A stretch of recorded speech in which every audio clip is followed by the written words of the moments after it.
In the world of champions, the journey is never easy. It's about pushing limits, overcoming obstacles, and finding strength with every heartbeat.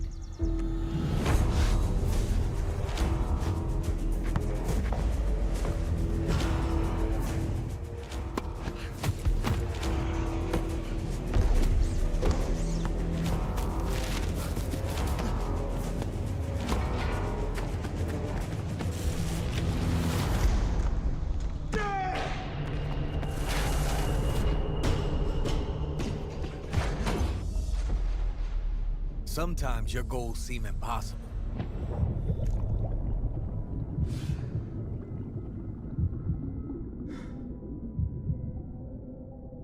But together, we shatter limits.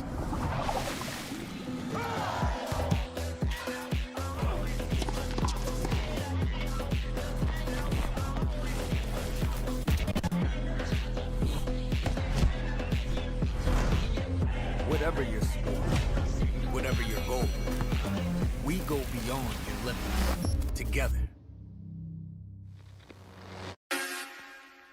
On screen, Rex coming in.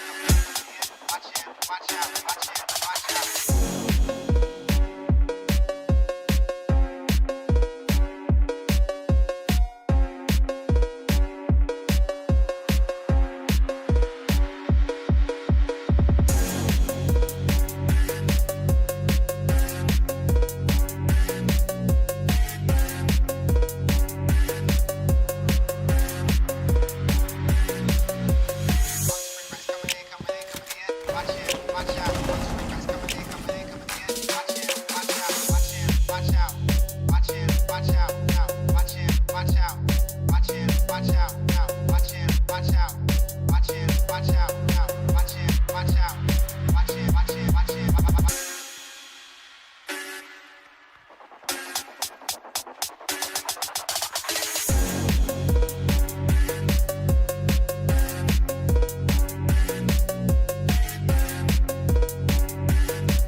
Well, hello everyone. Welcome to the another amazing broadcast for Voltage League Season 4. This is gonna be Bullet on the casting desk with me. Joining alongside is gonna be my friend Frankie. Frankie, welcome to this amazing broadcast. How are you doing today, man?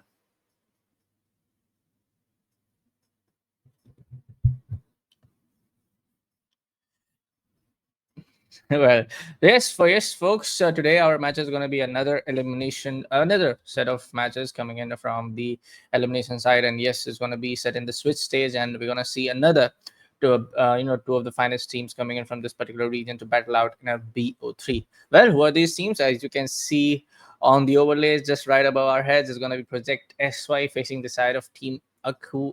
So I feel most of the teams, like most of the players already in the lobby, everybody is down to ready and face off each other in the maps that are gonna lock in, and we are also gonna see the map picks and the map bams on the screen right now down to the later part. But yes, as I say, it's gonna be the map bans coming right on streams. Oh, got some really interesting map bans. We have got Bank getting banned from the side of XY, and we also see Skyscraper going out. One of the classic maps, Border, is out too. So, Frankie, what do you see and what do you expect on our first map? It's going to be on the side of Night Haven Labs.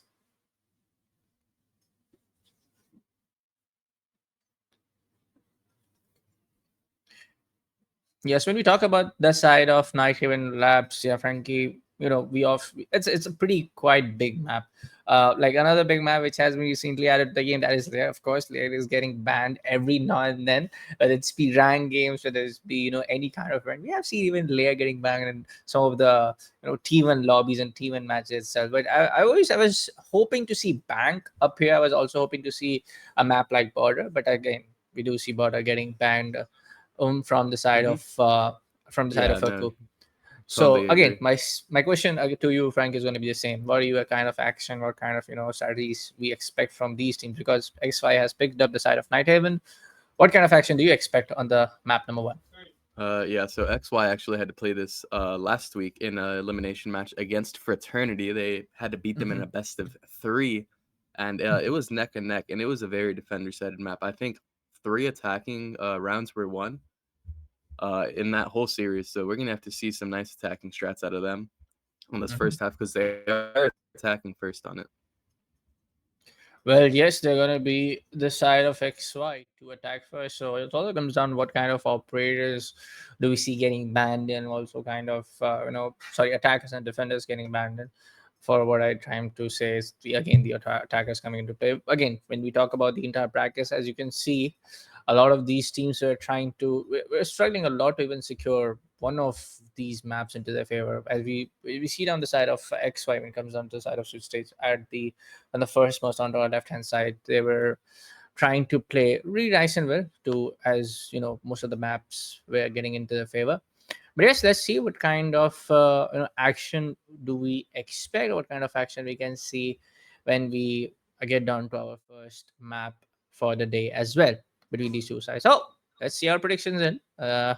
It's Roman, of course, our manager, to pick down the side of XY. It's going to be Timas, our lovely observer, to pick down the side of Aku.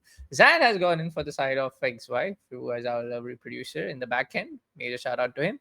And of course, I was just checking out. Let me just give you a diplomatic. I was just checking out how this entire OPL thing works. Shout out to them. But yes, I was just checking in. I'm not really sure if Aku is gonna win. I'm just gonna see, Frankie, how the first map is getting played out, and then I'm gonna make my prediction. I got you.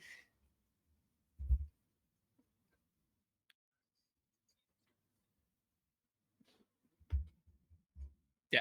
For now, as we see what kind of what are going to be the players and a little bit of statistics, as we can see, the best map for Project XY is going to be Night Haven Labs. So that is a major reason why we do see the first map is going to be Night Haven. Pretty good strategy to ban out the entire map, which they don't wanna play upon, and they want to start out with one of the best maps that they have to. And later it's going to be, of course, their worst map. And as we can see, we have Gabriel, Gabe, we have the Trox, Arcaches, all of the players coming in. But for the side of Team Aku Aku, we see 59% winner. That is a pretty big one. Clubhouse is going to be their best map, and we do see Clubhouse as well. Border is going to be their worst. And of course, there are going to be only no more stand-in players coming in from there. All of the players are going to be active in the server. We do see some of the players coming in from the side of Portugal. We do see one of the players coming in from the side of Spain as well. We do see Sleek coming in from Germany. So quite a hybrid team. And our first map, as I told you folks, was going to be Night Haven. Now, when we talk about Night Haven, when you ask me, I feel like this is one of the not very most balanced map, but it's kind of like a semi-balanced map where in some of these the objective based on towards the side of the basement is something very favoring down towards the side of attackers when you got the vertical thing getting played down by your side pretty well. But when it comes down towards the objective sides on second floor, it comes down towards being very defensive side. But for now, our first operator to get banned from the side of Aku Aku is going to be Maverick. We do see Monty getting banned up. Of course, Monty is a pretty common ban when it comes out to Night Haven. On towards the side of XY, they have gone to ban Tubarao. Interesting. For the last operator coming from Aku Aku, we'll see what they're going to ban up. I don't think that Subaru ban is that terrible. There's so many exterior walls on this map, and Lemire is gonna follow suit. But I just want to touch on the Subaru more. Every bomb site here, right? Each has a wall that is of detriment. You know, if you're gonna be on top floor, if you're gonna be in that server wall, there's 2 of them up there actually. And then if you're gonna be on the bottom floor, if you're gonna be on that exterior wall where you have to see OSHA shields placed and thermite breaches, Subaru's a good pick to get banned out there. Okay. I feel like there are a lot of these anti-breach operators, which like of course after the addition of Tubarao, we do see the kind of extensive play. We do see the kind of how he is getting favored upon compared to what other anti-breach operators have to offer when it comes down to a game like Rainbow Six Siege. But I just feel like, right, Tubarao, when you are going in for those first attacking operators, that is something viable. But I was a little bit surprised. For me, I have not seen a lot of teams banning it Tubarao, especially when you're even attacking first on a map like this, to go for a Tubarao ban. But yeah, I get it, and he can just be super oppressive, especially when compared with the likes of a bandit, which Aku Aku have elected to bring right now to deny that main breach. Thermites and Thatcher are gonna have a little bit of trouble with him. We'll see if they send somebody below to deal with that bandit. yeah. I also feel like Osa maybe pretty light base. Especially after the shield rework has been made, some of these shield operators can be really useful, and of course gonna be used very extensively. But yeah, even Monty was banned from the side of XY. But for now, we do see the first attacking round getting started. And we do see Dokubi coming in. We do see Ace. We also see Thatcher. So they're probably going to go toward the side of connected terrace. They're going to go for the walls, go for the main breach, and then go to take down the upper balcony control in their favor. And we do see Bandit coming in. Possibly first of a few Ace aqua thermal charges are going to get cleared off. But Damn. no, both of the aqua thermal charges are going to get used. And the main wall is just going to open like that in what, matter of 10-15 seconds. And they're already going to take the control of the room over there. Even Thermite Yeah, is that's gonna really go for this. unfortunate for those attackers or defenders. I really thought that bandit trick would have gone through, and one of the defenders is going to be locked in this room, hiding in a corner, waiting for the rat. It's going to be the bandit. Must have gone for a bandit trick there and just gotten put in a rock in a hard place. Drone Dokubi calls will go out. Surely the attackers know he's there. They'll try and flee the scene, hopefully. But it does. Yeah, it looks like he'll get out of there with his life and live to fight another day. Meanwhile, the attackers try and push and cripple down from all the other areas of the map. Now having two breaches open, a lot of entrances in the site now have opened up for them. But Thatcher's gonna lose his life to the mute, and then it get immediately refragged by the thermite, and that's actually a big hole because they still can't get this wall open as there's still bandit batteries on. C4 going out. I don't think it'll net much. Another C4 from Sleek is gonna net a huge kill on the Artstech. A good one indeed coming in from the side of attackers, but they do see a good blowback and answer to that question of the entire attacking strat coming in from the side of Aku Aku. 54 seconds left on the clock as I speak right now. And we do see the side of attackers going in to catch some intel. Ooh, we do see probably that was Thermite going into the side of connector, or was it? Yeah, that was Thermite going all the way towards the other stairs, coming down and trying to take down the defender over there. But for now, Ace going to watch the side, and there's going to be a double kill as back to back, and there's going to be the tricks to take down the side of Korea. And there you go. It's going to be a 1v3. Oh, a good set of kills coming in from the side of defenders, but in the end, it was the side of XY to take a little bit of breather, go in for those drone work, went in for all of the information that they can get from those drones, and did their work pretty neat and clean. But also, Yeah. kudos towards the side of Aku Aku to take all of those kind of like those fast strategy works coming in from first of the two operator that they were able to take down. The first two kills that we saw, the only kills coming in from side defenders that they were able to take down towards the connecting wall over there. So good work also coming in from the side of Aku. A pretty neat round. I mean, yes. Yeah, very strong attacking round out of XY. I saw some really good things out there. Getting the walls open really early on. I think both walls were open before the minute 40 mark, if I'm not Yes, wrong. I know yes, that first yes. one was open just before the 2-minute mark, which is really nice. You love to see that. Not much pressure was even applied towards that bandit. Yeah. And then immediate refrags coming out after basically every kill we saw. Everybody participating too. You saw the Thermite getting in on that action. You love to see that. I want to see more of that out of them to have a good half game.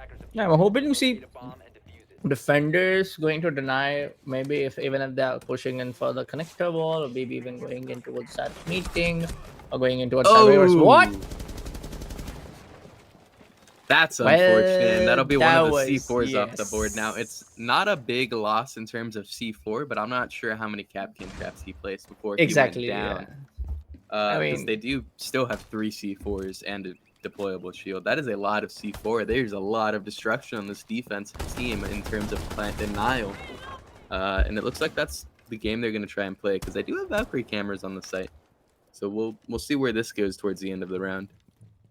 Yeah, they still have 3 C4s, man. One with Valk, one with Mute, one with Bandit, and that was an Oh. easy kill coming in right off the board from the side of Mute. Pretty strong with that SMG play, but we do see some of those attackers trying to clear out the rumors that they might expect. But when you talk about the side of Valk, going on toward the side of storage. We do have all other three defenders over here trying to protect down the site, going in for the anchor play. We do see again the bandit trick happening. I don't think so. I don't think it's There we gonna go. happen. There you go. Echo thermal charges are in, and Oh, the he first gets wall is both. getting owned up. Ooh, it is done.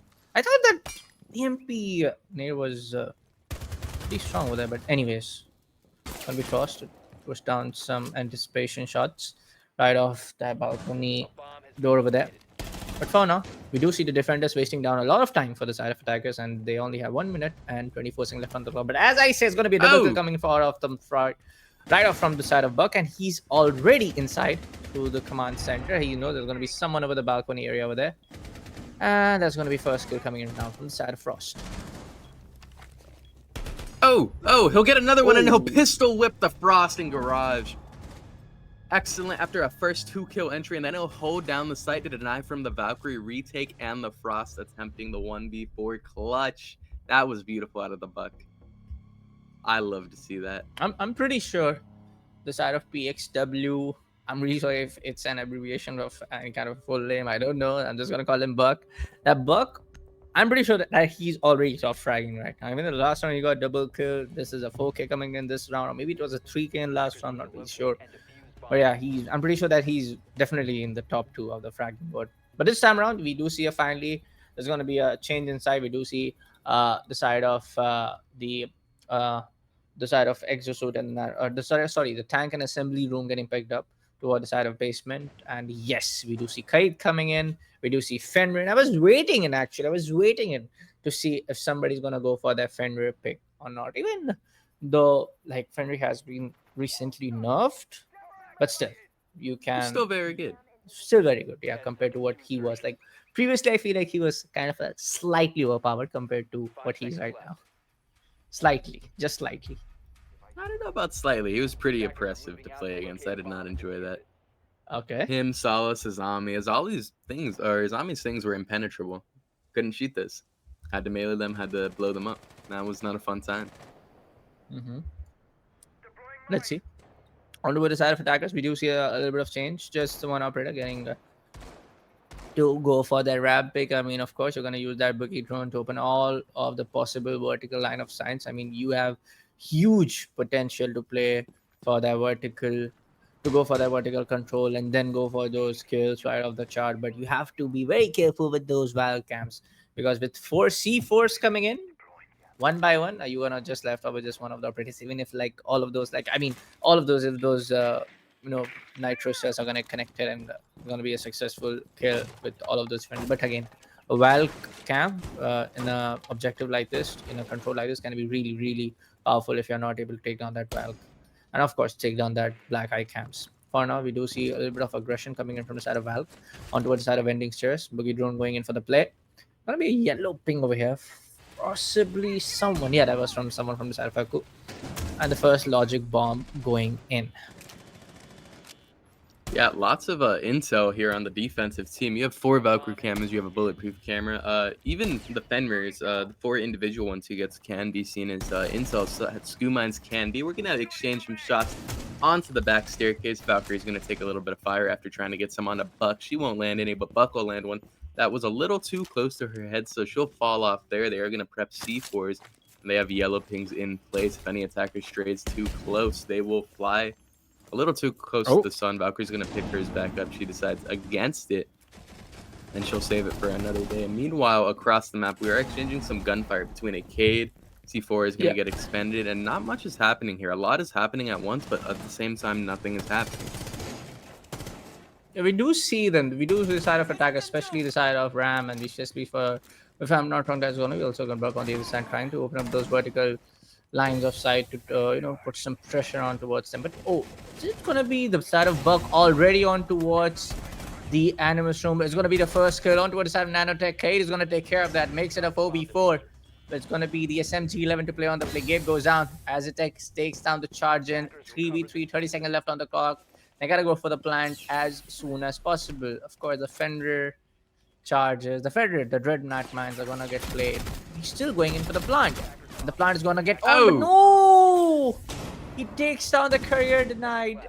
And in the last second, Sleek is just on fire right now, but oh, he goes down. 7 seconds left on the clock, and he will go for the diffuser plant.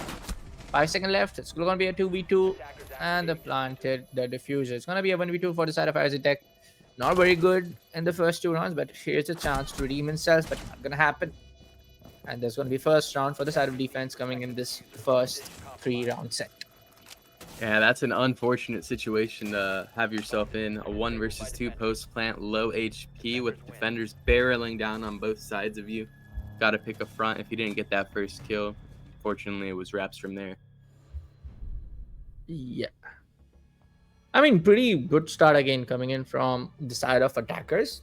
Kudos to them on how they're able to, even when we saw them going in for the second floor objective on towards the side of electrical, on towards the side of the servers and the command center objective, we did saw them opening up those main wall breach. We saw them opening up those meeting, then pushing on towards the side of objective, especially PXW. He is so beautiful with those. He's too good in taking the control of those rooms, taking those control, going on towards the objective area. Even like when he's going to challenge these defenders for those gunfights, he's winning the maximum number of gunfights in his own favor. So kudos to him. But yeah, in the last round, even I thought personally that is going to be another round for the side of X5 because on how they were able to take down that vertical control. We did saw them going on towards the side of ending stairs. Overall, a very good push coming in from the side of X5. But again, uh, it took a lot of time compared to what they did on the first 2 rounds. But this time around, it's gonna be a new objective getting played from the side of none other than our Kroku. There's gonna be control room and storage. Of course, you gotta be really, really careful if we are going in for that outer hatch to reinforce that outer hatch, and that is something you need to take care of. Right, yeah, and they're just touching back on how slow the attack was compared. Oh, that's going to be unlucky. Kid Adam going to land a nice one on a PXY's head. That's a big hot gun for the attacking team. They'll have to try and make something else work in terms of getting through doors here, because he was a huge factor in them getting through doors. But just to touch back, we're going to get another kill out of Sleek on Ars attack. I won't be able to get to say what I want to say. That'll make it a 3 versus 5 for the defense here favoring them, and it's already looking pretty weary. You lose the Dokbi, you lose the Buck. That's the majority of your hard breach gone or soft breach gone. My mistake. They do still have a Ram, so they could make things work here. They do still have their Ace, and it's going to be the Kapkan to actually lose his life. He wasn't paying attention to the door. Ace will be able to breach this wall for free now because I don't believe there's any utility on it. Maybe a stray mute jammer, but yeah, won't be too much of a problem. Now going to be a 4 versus 3, and it looks like Ram's getting ready for a play here. She's going to rip down the garage window. Not jumping in, but it'll be D-Trex to get another kill onto the Legion, who has not placed all of his goo mines, so that'll be utility gone, and just like that, it's even. It's 3 versus 3, and XY are back in it, and as soon as I say that, Valkyrie is going to get some nice kills on the Trinity and Gabe. 1 versus 3 for the attacking team. It'll be Detox in the 1 versus 3. He'll have to go heads up on this Valkyrie. He's going to see the head. He's going to miss some shots. Valkyrie going to exchange some back. Valkyrie falling off on a garage here. Ace is going to be a little bit wiser and try and engage this a different way, breach the wall, then immediately re-peek the door. He's going to go for it slowly. Valkyrie's going to line up on this reinforcement. They'll see if they can peek it. Shots going out, and Valkyrie will have her gun prevail. The MPX landing true this round, getting 3 kills for Thomas. Pretty good start. I mean, this is something that you want to see when it comes down towards Voltage League Season 4. And as you know, this is Nighthaven Labs. Like I said, this is not a very, very attacker favor or maybe defender favor. Some of the sides are like if you ask the basement side, it definitely very defense favored. I would say side when it comes down to the entire map. But again, a semi-balanced map if you ask me honestly. There's some of the sides which are very favored down to attacking, especially when it comes down to the second floor. There are some of the sides on towards the side of, like when you talk about the basement side, very favored towards the side of defenders. But yeah, overall a good start, even for any kind of audience, even for us. Like both the teams are falling down to their last bets. We do see some of the rounds getting clutched in. We do see some of the rounds getting quick, getting closed down very quickly, getting it down very quickly. But again, it's going to be side of Aku. on towards round number 5. Just 2 rounds left for the entire attacking and defender swap. We do see again going on towards the side of the second floor objective, which is going to be none other than the side of the command center and the servers. Again, they gotta take care of the entire play coming in from the side of warehouse. If they're gonna go for the warehouse terrace play, if there's someone coming in from the IT, gotta be careful about that. Maybe from the side of the IT balcony, they gotta be careful about that. But for the maximum amount of time where they have when they have gone for this second floor objective play, they have selected this particular objective play.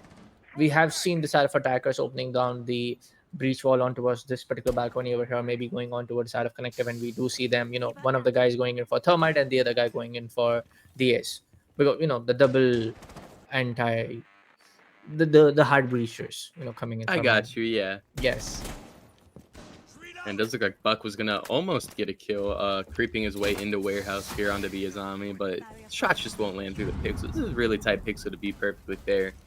But it'll leave the Azami up in warehouse to hold that down. Very strong part of the map, akin to garage rafters. And it looks like Kid Adam will get another kill the same way as the Captain on the PXY. Second round in a row, he's gone down, but everybody R's the tech to land one on the Thomas to get a good trade out. So they now have a 4 versus 4 to work with, not completely unwinnable for the attack, as we just saw last round. Let's see. Gonna be a 4v4. But for now, I'm pretty much excited to see what kind of play we see from the side of IQ. Sleek didn't have a single idea there's gonna be somewhere here at the meeting room. Even though they have the meeting room controls, we got somebody on toward the side of IT terrace. We do have Hermione going in for the attach, and there I was going in for the breach. I was just like waiting for it, and there you go. He's gonna come up with that first kill from his side, and this particular round is gonna be a 4v2 now. Fading down towards the side of attackers. Both of the defenders are gonna have a little bit of trouble, because there's gonna be 2 for the attackers coming from the side of meeting room. There's gonna be another set of 2 attackers coming down from the side of warehouse area. So it's gonna be pretty hard, take care of so many angles when you have a man disadvantage, a double man disadvantage coming in. Yep, it'll effectively be a 1 versus 2 for each defender here. Dokkaebi calls going up, Fenrir traps going off. It's going to be hell in a cell here in T-minus 10 seconds. Shots going out from this window. If I'm Fenrir, he lands a nice headshot on a Trinity, immediately refragged, and Gabe will catch one onto the final defender. Shine of light coming through at the end there, but immediately darkness was cast down upon it by Gabe. Yeah. A good play indeed coming in from the side of XY. We are, in some of these rounds, it's XY just, ramming all of those defenders in. In some of the rounds, we do see a good kind of like those gunfights, a very good set of utility plays even from the side of defenders, because we do see them, securing 2 of the rounds. But hey, it is all part and parcel of in a game like Rainbow Six Siege. Now it's going to be another time that we see them going in for the basement play. We do see them going in again towards the side of tank and assembly area. But when they went in for the basement side in the last pick, we did saw the side of Buck, the guy PXW-XY, PXW. We did saw him just rushing all the way towards, probably that was towards the Animus room. No, that was towards the exosuit room, coming all the way from the side of vending stairs, right? He just went on to they got taken care. They took care of the Valkyrie. So this is going to be something that need to take care of. If if you want to play some Dead Knight Mines, go for it. If you want to play some if you're playing any of those trap operators, place some of those traps over or onto us that way, particular hallway. If not, it's going to be this time around, if it's going to be the side of PXW to rush down all the way towards the side of vending stairs, I'm pretty sure he will be more than ready and more than careful to take all of the defenders down as soon as possible. On towards the last round, before we do see the attacking defender rounds sides getting swapped in, we might see, I have a feeling this is going to result in a 3-3. Right, and it's going to be a little bit of a slower round here. Not many attackers even in the building, but Thomas is going to land some more shots on the PXY. Take him out for the 3rd round in a row. First pick. They even swapped him off of the Buck onto the Ram. It'll be a wallbang through a barricade. Unfortunate for him. He'll leave his team in a 4 versus 5. And with 4 C4s once again on the board, it's risky business if you're an attacker here right now. Yep. They don't even have Buck they gotta go for those. Yeah, that's all of their soft breach. So they're gonna have to put all of their stakes into the hard breach here, and it'll get bandit tricked. It's not looking very good for the attacking team here. I believe that is all of their secondary EMPs. They didn't have a single EMP actually. I don't know how they were even beginning to get that wall down, but they have all but one hard breach charge to try and make this work. It'll probably go on a hatch, but those hatches are safeguarded by the defenders right now. They are really not letting them get in. And as I say that, it actually looks like every defender has fallen off, so that's perfect. But there's Electric Claws anyway, and we're going to have the Thatcher EMPs ring out. This will be the only hard breach we see for the entire round. Trinity will land one onto the mute. That'll be 1C4 off the board, and a beautiful SMG-11 that has been ringing loud this game. Off the board. Won't have any impact in the future round, but there is a defender in this hatch room. I'm not sure if the attackers know this. He can get blinded out pretty easily, and it'd be essentially a freebie by this Ying Candela here if they play their cards right. Let's see. I feel like there's gonna be a lot of reliability on that Candela player because there's gonna be the only hard breach we talked about. Oh! This is what I was talking about. When you see a drop down coming, Kairi was trying to go for that vertical play, but Trinity triple kill coming in from the side of Trinity. They got the control, but no! You gotta wait for those Candela play, but they are going for the diffuser plan. They're not going to challenge out all of those gunfights. But what? How you let that happen? Aku, you almost had it, but anyways, kudos towards the side of Hatcher. He just went down towards, of course, you have the hatch open. Of course, you're going to have that angle advantage, the peeker's advantage over there. He took care of that defender. He dropped down. Kaid was not looking on to that similar direction. He was trying to go for, somebody was opening in down towards the vertical line of sights, and he was trying to battle it out with a shotgun. He got taken care of. He was going in for the diffuser plant. Of course, you're going to see the replay. Thanks to our mate Zan with that lovely production coming in from his side. Maybe a shout out to him. So look at that. He's going down with a triple kill. Already took down someone on towards the the first floor, just above this basement lobby. And that was it. I again, my prediction was wrong, but I definitely had I had a gut feeling that this is gonna result in a 3-3 scoreline before the entire attack and defender rounds are getting swapped in. But for the next set, as you know, folks, as the Pro League rules are applied in this Vortex League Season 4, the next set of 6 rounds are going to be played on as Akuaku being on the attacker side and XY being on the defender side. Yep, and it'll be a strong attacking showing from XY going on a 4-2 split on a brand new map, which I already thought was defender-sided, already looking better than last week. Good to see them here. Let's see. I mean, like, if you ask me, honestly, Frankie, I will definitely say that, and some of these rounds, Akuaku was way too good. I'm not just talking about the only 2 rounds that they were able to win, but even in round number 3, which the loss, even round number 5 is the loss, their defense was pretty strong, especially when you talk about all of the utility play. They were able to deny those hard breach charges coming in pretty strong, but for the majority of the round, they were able to not do that. And as you saw my reaction, you heard my reaction. That was that one tap going on towards the side of Aristide take his army, and he was definitely not ready for it. And they have the lobby stairs control. Of course, we do see the side of Lures coming in alongside the boogie drones. So it's gonna cause a lot of destruction coming all the way, even with those explosive drones, even with the boogie hard breach chargers. But the hard breach drone. Ash comes in. The side of Ram comes in, and he takes care of the Goyo playing in the hallway. Yeah, that's just unfortunate. Flashbangs ringing true there to propel the attacking team into a 5 versus 3. Hard breach charges finally going out, and it'll be Sleek to land another nice headshot on a PXY.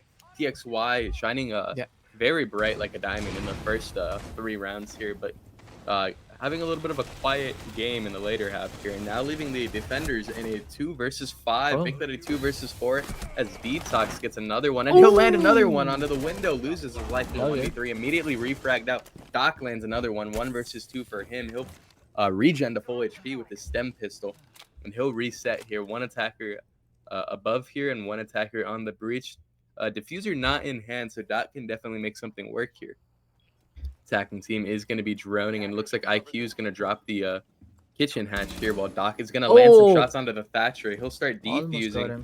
Once he gets out of sight here, it'll be the IQ to cover. She has a deployable shield for her use. Nades going out here. It'll be the Doc. He'll down the good Thatcher, try. but it won't be enough because the IQ will swing him and get that kill. Bomb down. You love to see it out of an attacking team. Man, that was a good set of play coming from the last two defenders. Almost clutched all the way, making the entire round in their own side. I mean, this was 5-2 coming in, if you ask me honestly, because the last two players was just not giving up that easily. Especially those trade game happening in towards the storage area, storage room over there. But in the end, yeah, Kwaku definitely with that man advantage and the entire thing.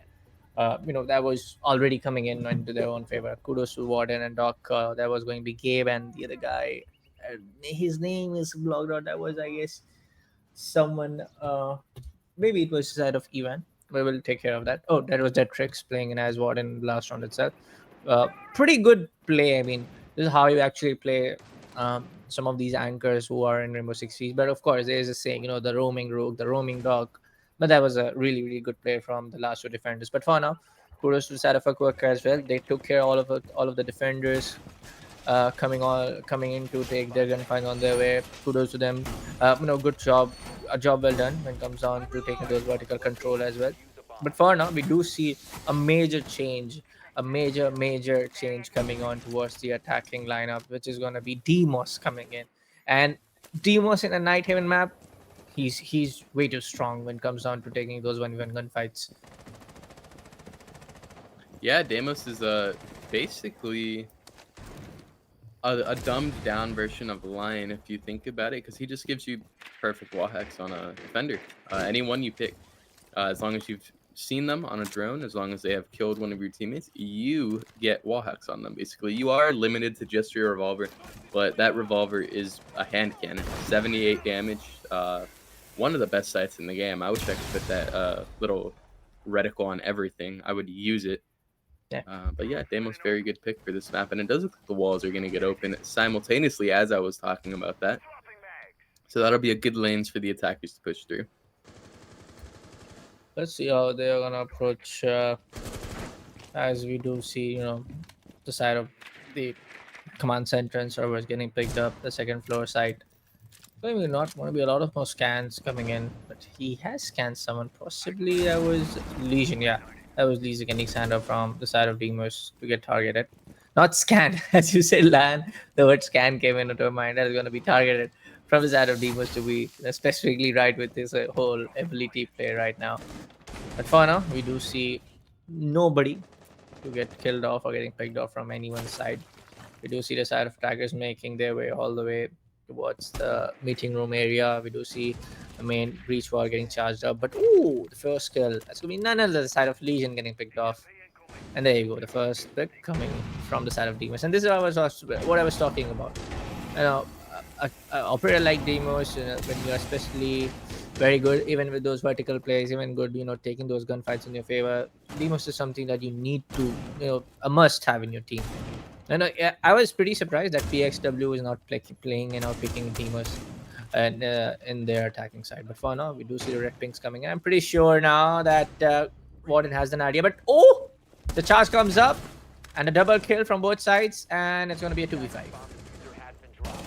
Yep, and it'll be PXY to answer back and make it a 2 versus 4, land some nice shots, but immediately he'll lose his life in a 1 versus 4. Trinity will land a nice body shot there to make it a 1 versus 3. He won't see the attacker inside of IT, and he will lose his life once again. That's going to, I believe, even it out or make it close. I think it's 5-4.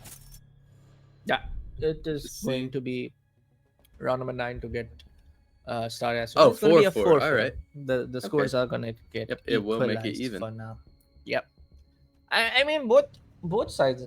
Again, it can be the similar saying that both of the sides are not able to defend each other pretty well, or we can just say both of the sides are playing attacking really, really well when it comes down to their attacking round. I mean, for the side of XY, we did saw sometimes it was Trinity, or maybe it was Detrix and PSW, and also Trinity to be really good in taking their gunfights. Taking down those gunfights in their favor, winning those gunfight majority of the times. But for the side of Akoko, it's all of them. It's all of them who are going in to challenge out. They're playing that team game really well. They're acting like a real unit. They're going in for this drone work. The attack looks very, very classical play when you see a game like Rainbow Six Siege, that you're going for the drone work, you're relying very heavily on all of the utilities coming in from those operators. But when we saw the side of X5, of course, the utility and the entire drone work was there, but they were heavily relying on taking those gunfights. They were going in for those aggressive peaks, and they were winning majority of them. That was working for them. So you wanna play with that. But also, we did saw some of those very early peaks. Sometime around from the side of Akoku, we did saw some of those early kills coming in from the side of XY as well. But hey, it is all equalized for now. It's gonna be round number 9. Few of the rounds we will see someone, maybe Aquaco or maybe XY on a match point from now. But it's gonna be a lot of damage being done towards both sides. 32 HP for the side of Buck and 61 HP for the side of Valk. And the first pick already comes out from the side of Trinity. Oh, he went out? Did he went out towards IT? I don't know, but he might have. He might have. I don't know. Either way, he'll land a pretty important kill onto that Thermite. The only hard breach they have left is the Ace. He still has all 3 Aqua Selma breaches in his pocket. So it's not like they're hurting too bad. Obviously, you don't want to be missing a body 1 minute into the round as an attacking team. But it's not the end of the world here, as they do still have map control in the Deimos below. So they can make something work here. It's not unrecoverable.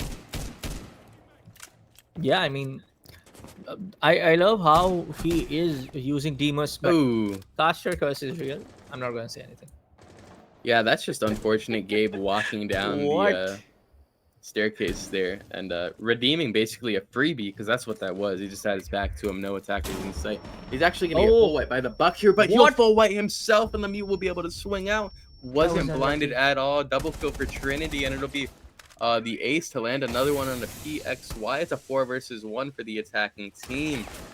So unfortunately here, he'll throw Selma out to try and breach the rest of this wall, but I think this is going to be all she wrote for this attacking lineup here. It'll be defenders prowling around them like predators in the night.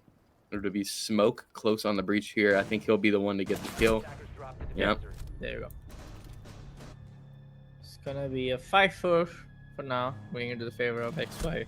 Round number 9. A pretty good, I would say, set of attacking play from the side of Akuako as well. I mean, that Deimos, you call it Caster Curse or maybe just very unlucky, but that Buck versus that was the Smoke, right? Yeah, that was Smoke coming in from side XY. Like, he went on with the flashbang. That was mute.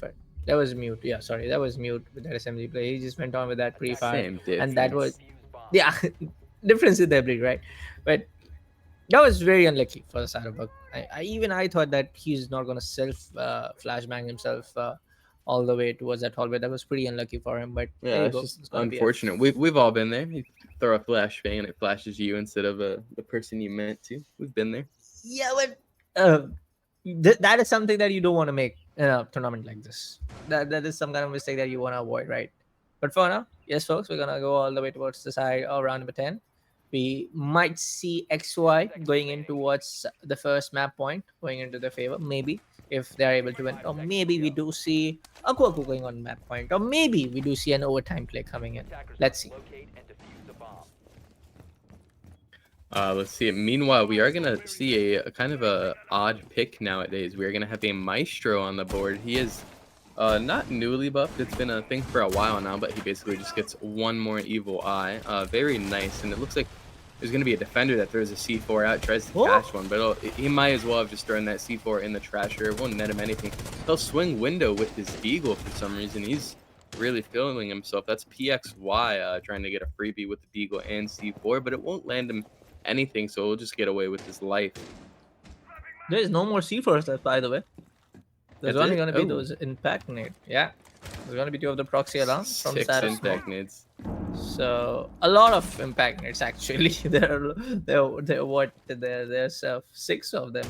But for now, let's see if they're able to take down the side of Valk. But PXY is able to get someone. There's going to be Vigil as well going in to assist this guy. But there's going to be a double kill coming in from the side of Valk, and he's just feeling himself with that Valk. We did saw that he just switched on to that from that Deagle. when he had the chance, but a double kill from the side of Valk. The majority of the damage has been already done towards the side of Akuaku. But Buck is gotta be really careful. He only knows, and the Oh! wall bang is gonna be an On the chopping block. Yep. But I guess he knows. He knows. He did saw the yellow ping. There you go. Oh, Oh, it'll be a trade-off. trade. Nice. That'll put them in a 3v2. 3 versus 2. Smoke, Azami, and Maestro still on the board. I'm hoping we can see something happen with these Maestro Evo Eyes. They do have an IQ, so she'll probably know that they are there, and she does have nades to deal with them. But it is still going to be something that is a thorn in their side. Drones coming out here for the attacking team, trying to make something work. Because if they don't get this round, they're going to have to win 2 more just to bring it to overtime, and then an additional 2 to win the game. They don't want to be in that situation, but it'll be the Maestro. He's spotted on his Evil Eye cameras. Nades going out to destroy this Evil Eye. The attackers creep down Exo stairs here. It'll be all 3 defender guns converging on their position of the smoke of the Maestro, Alda, and the Azami's VSN. They'll creep down into Exo, gaining a little bit of map control as they go. Smoke grenades running through. But the Alda will be a little bit louder than the smoke grenades and catch a kill onto one of the remaining attackers. It'll be now the Ram in a 1 versus 3 to try and claw her way back. 20 seconds left. She'll walk into the smoke trying to get a freebie, but she won't see anything. It'll be the smoke now aware of her location. Maestro letting his Alda ring through. He'll get immediately shut down by the R4C of the final attacker. Now, the attacker's going to have to creep into sight here. Smoke really coming through behind her. He might just catch her on this flank. It'll be the Azami, though, with her gun to get the final kill. Yep.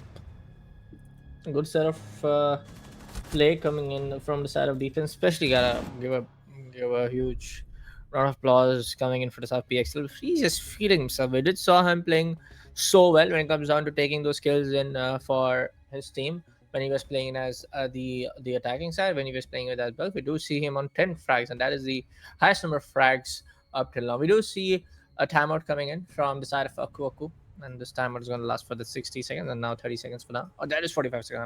I'm not really sure. Correct me if I'm wrong, Frankie. But now, when you talk about the side of Akuaku, they really gotta take this timeout. Really gotta utilize this timeout on how they're gonna take this through. They gotta win out the next 2 rounds to make this go on towards overtime. If not, one more round for the side of XY, and they are taking their own map pick. No, the favored map pick, which they wanted, because we have seen XY's most strongest map is Night Haven Labs. So 1 round away to secure that first map victory and get that advantage in this BO3. Yeah, and if it does end here, we will be going to Clubhouse next, a true staple of who the better Siege team is. I've always been of the belief that whoever wins on Clubhouse, it can be a best of 1, it can be a best of 7. Whoever wins Clubhouse is the better team. I don't care how many other maps the other team won. Okay. That's just how I feel. For me, that particular map is Border. I feel- Border. Yes. I disagree entirely. I hate Border. Okay. I don't think Border is a very good map. I think it's a fine Uh, map. I just don't think it's Okay. paper Okay. like Siege the best. Okay. I think that's You know, a different Clubhouse. different individuals, different opinions. That's fair. That's fair. Yes. But I also feel, when it used to be Oregon all over the place, I belong to from the South Asia region.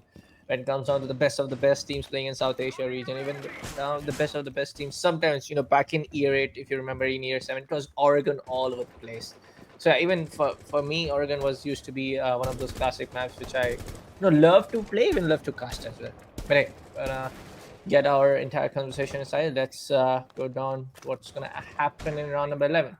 As you know, folks, it's going to be a match point round coming into the play for the side of XY. If they're able to win this round in their favor, going to set their defenses pretty well and win those gunfights. It's going to be a victory map. The first map victory coming in for the side of XY. But for the side of Akuaku, they got to, really focused, make their way, win back-to-back 2 rounds in their favor to take this all the way towards overtime. Yeah, and it'll be another slower round here. 2-minute mark, not much attack presence in the map as of yet. They're going to have flourish runs go through. And Thatcher was going to take some damage. I don't quite remember how he took that, but it is going to have happened. Flourish drones exploding, taking out some utility. I hope. But as of right now, still not much happening. Legion getting spotted out top main staircase. He'll get flashed out here. That flashbang will be good for 2, and it'll actually be PXY across the map on the Jaeger to land some shots on the IQ, and he'll actually pistol whip Sleek. That is going to be the Thatcher off the board. Tomas is going to pass on. And oh my god, PXY get us. What just happened? What just happened? The- I was just noting down some stats or maybe just notes What coming just in, happened? and I love that elite skin PXW. I want to buy that, but what's you're gonna see the replay, folks. Of course, PXW went in, take that 3rd kill. He went in for the triple. He went in for the quad. That was the final kill coming in from the other guy, and that was that. And PXW with 15 frags now, if I'm not wrong. 14. That was crazy. That was one hell of a final round. Jaeger with a triple kill with the pistol to close it out is not something you want to see as an attacker. And we were talking about how he was, really feeling it with that Valk, how he was really feeling with that Deagle. And it's just not the case with Deagle or any of those specific guns. He just really loves to play with that secondary weapons that you have with those operators. Or maybe he just loves to show the other team, hey, you want to play some Siege? I'm going to show you how you play Siege with pistols and secondary weapons. That is the case, maybe. But for now, folks, that is going to be the Sarah Project SY to take their own map pick in their favor, and that's going to be 1-0 in the entire map score line. But for now, folks, we're going to take a little short break here at the Voltage League Season 4 Stage 2 elimination match happening in between the Sarah Project XY facing the other side of Team Akwoku. We're going to take a short little break and we'll be coming right back very shortly.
Well, folks, our short break. We are back again with the action coming up from the side of Project XY facing the team named as Aku Aku here at the stage 2 of Voltage League Season 4. Well, the first map, 91 Lives, went in the favor of Project XY, and they definitely have that to the first map advantage in their favor, Frankie.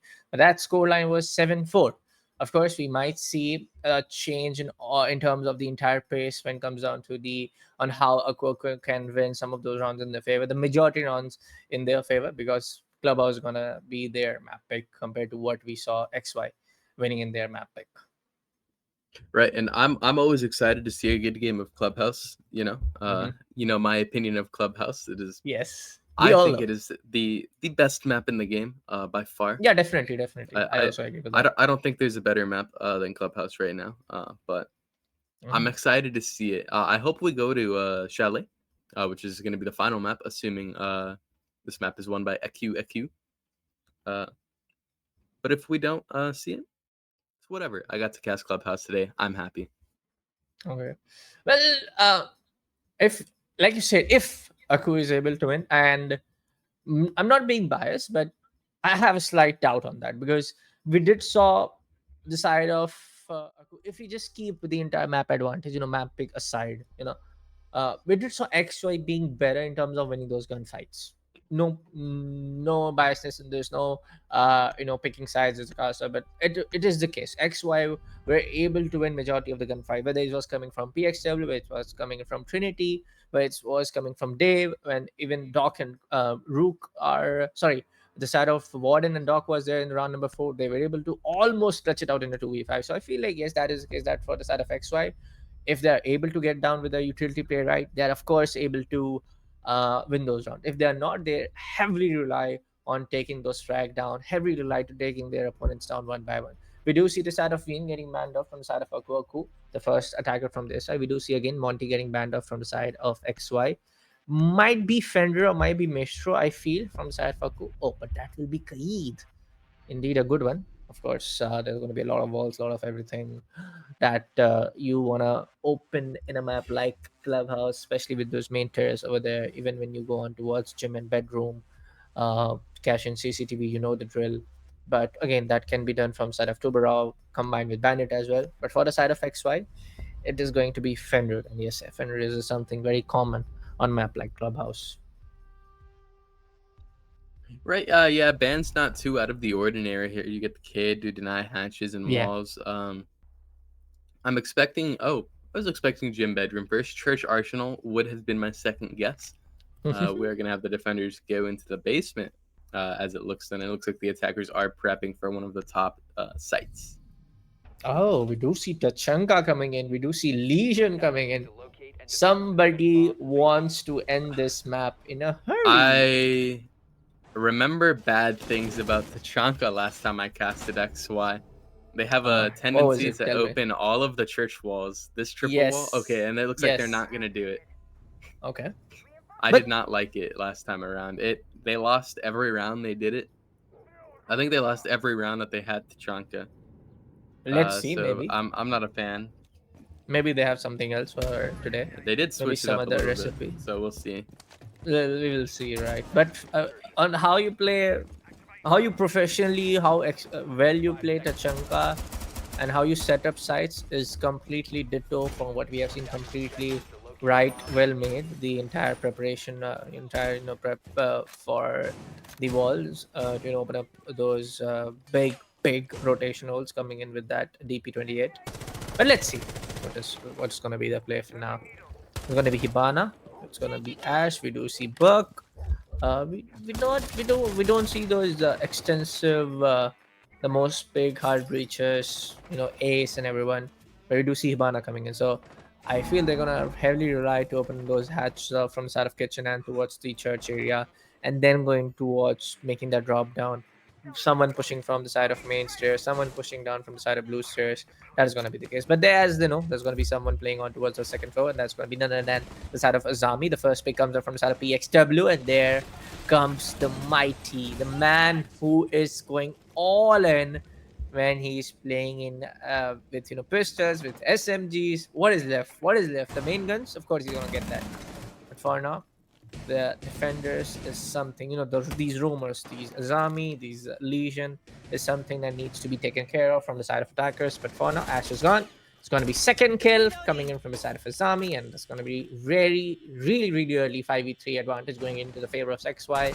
And like I said, somebody wants to end this map in hurry. It looks like XY wants to win it, 6-4, or maybe, sorry, 7-4, or maybe 7-3, something like that. Yeah, that's an unfortunate way to start the clubhouse attack here. 3 versus 5 for the attacking team. Still have all defenders up on the board. Majority of the Yuto up. Still one C4 out, and Valkyrie is going to get caught out here. That's the Valk off the board in, but Dtrex is going to catch one of his own onto, I believe that was the Ram, and make it a 2 versus 4 for these attackers. Hibana low HP already, and it is going to be the Dokui to try and flash bang out into the kitchen, but they will actually get PXY on the mute here. Cams are going to get hacked here. That'll be those Valkyrie cams here for the attacking team. I'm not sure if they know that Legion is above right now, and it'll be the Tachanka to rip his turret through the floor, and it'll be the Legion to clean up that kill onto the Dokkaebi. It's a 1 versus 3 for the Hibana now.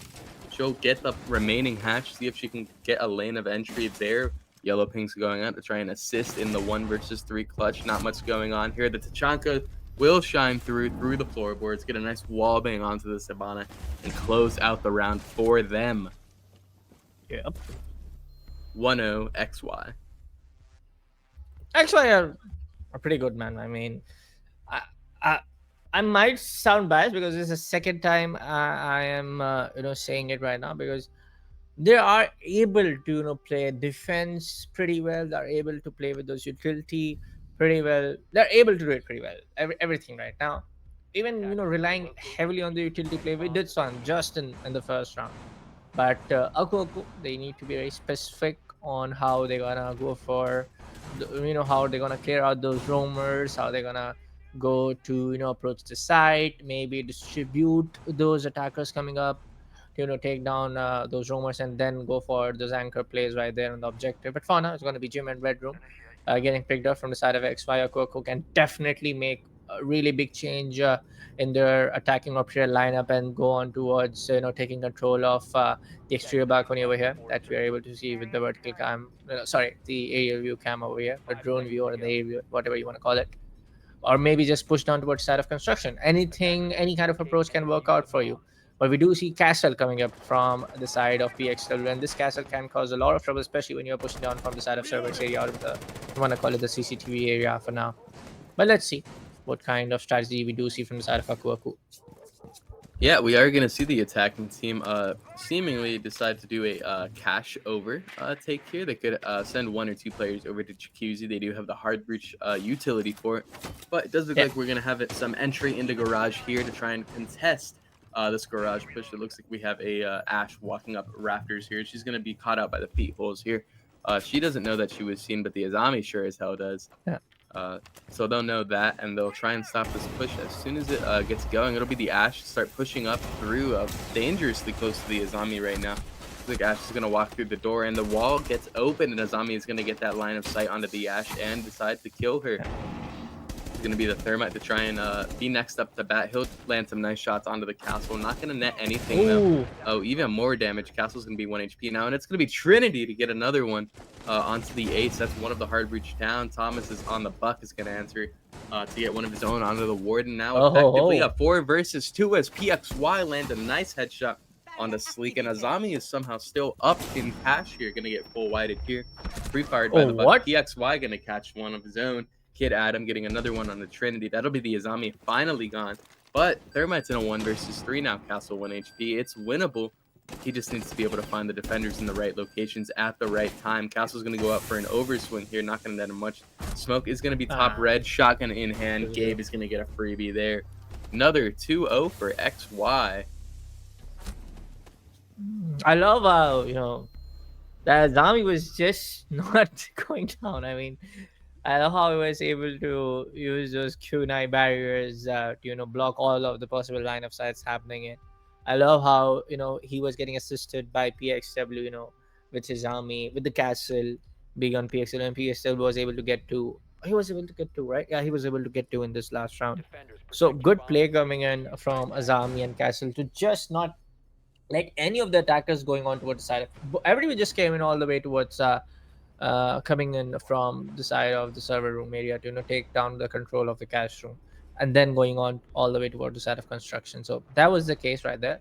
But for now we do see a change in the side pick, which is going to be on toward the side of the bar, and sorry, not the bar, which is going to be the newer objective which has been selected up. It's going to be the side of bar, and right below over here.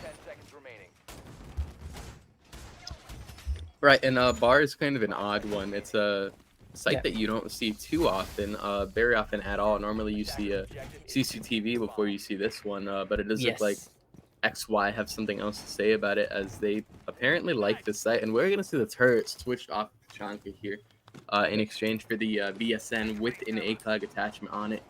ACOG, I love ACOG. I want ACOG on every gun in the game, but a lot of people would disagree with me there. Yeah. I mean, I have never been an Echo guy, if you ask me honestly. Really? Yes, just let you know, I used to play on console. I still play on console extensively compared to PC, but I've taken that shift. I play more on PC right now. But I used to be the reflex guy, back when it was not called reflex C, reflex B. It was just, the Right. the green side, the yellow, the specific sides being on the specific GIG and operator. I used to be that reflex, operator guy, reflex side kind of guy. But Got you. keeping that conversation aside, we do see the side of the attackers, the side of Akoko trying to take the map control, coming from the side of construction, and there's gonna be Termite already be over there. Trying to take this all the way towards Azami. This can be the kill as the tech takes down the side of Termite with that C4 getting connected. Azami goes down. Maybe a little bit of pre-fire, and yes, it's gonna be the side of Iron Tech. Arky's deck to take down the side of Single Wall. And it is going to be no more Ash, no more Buck.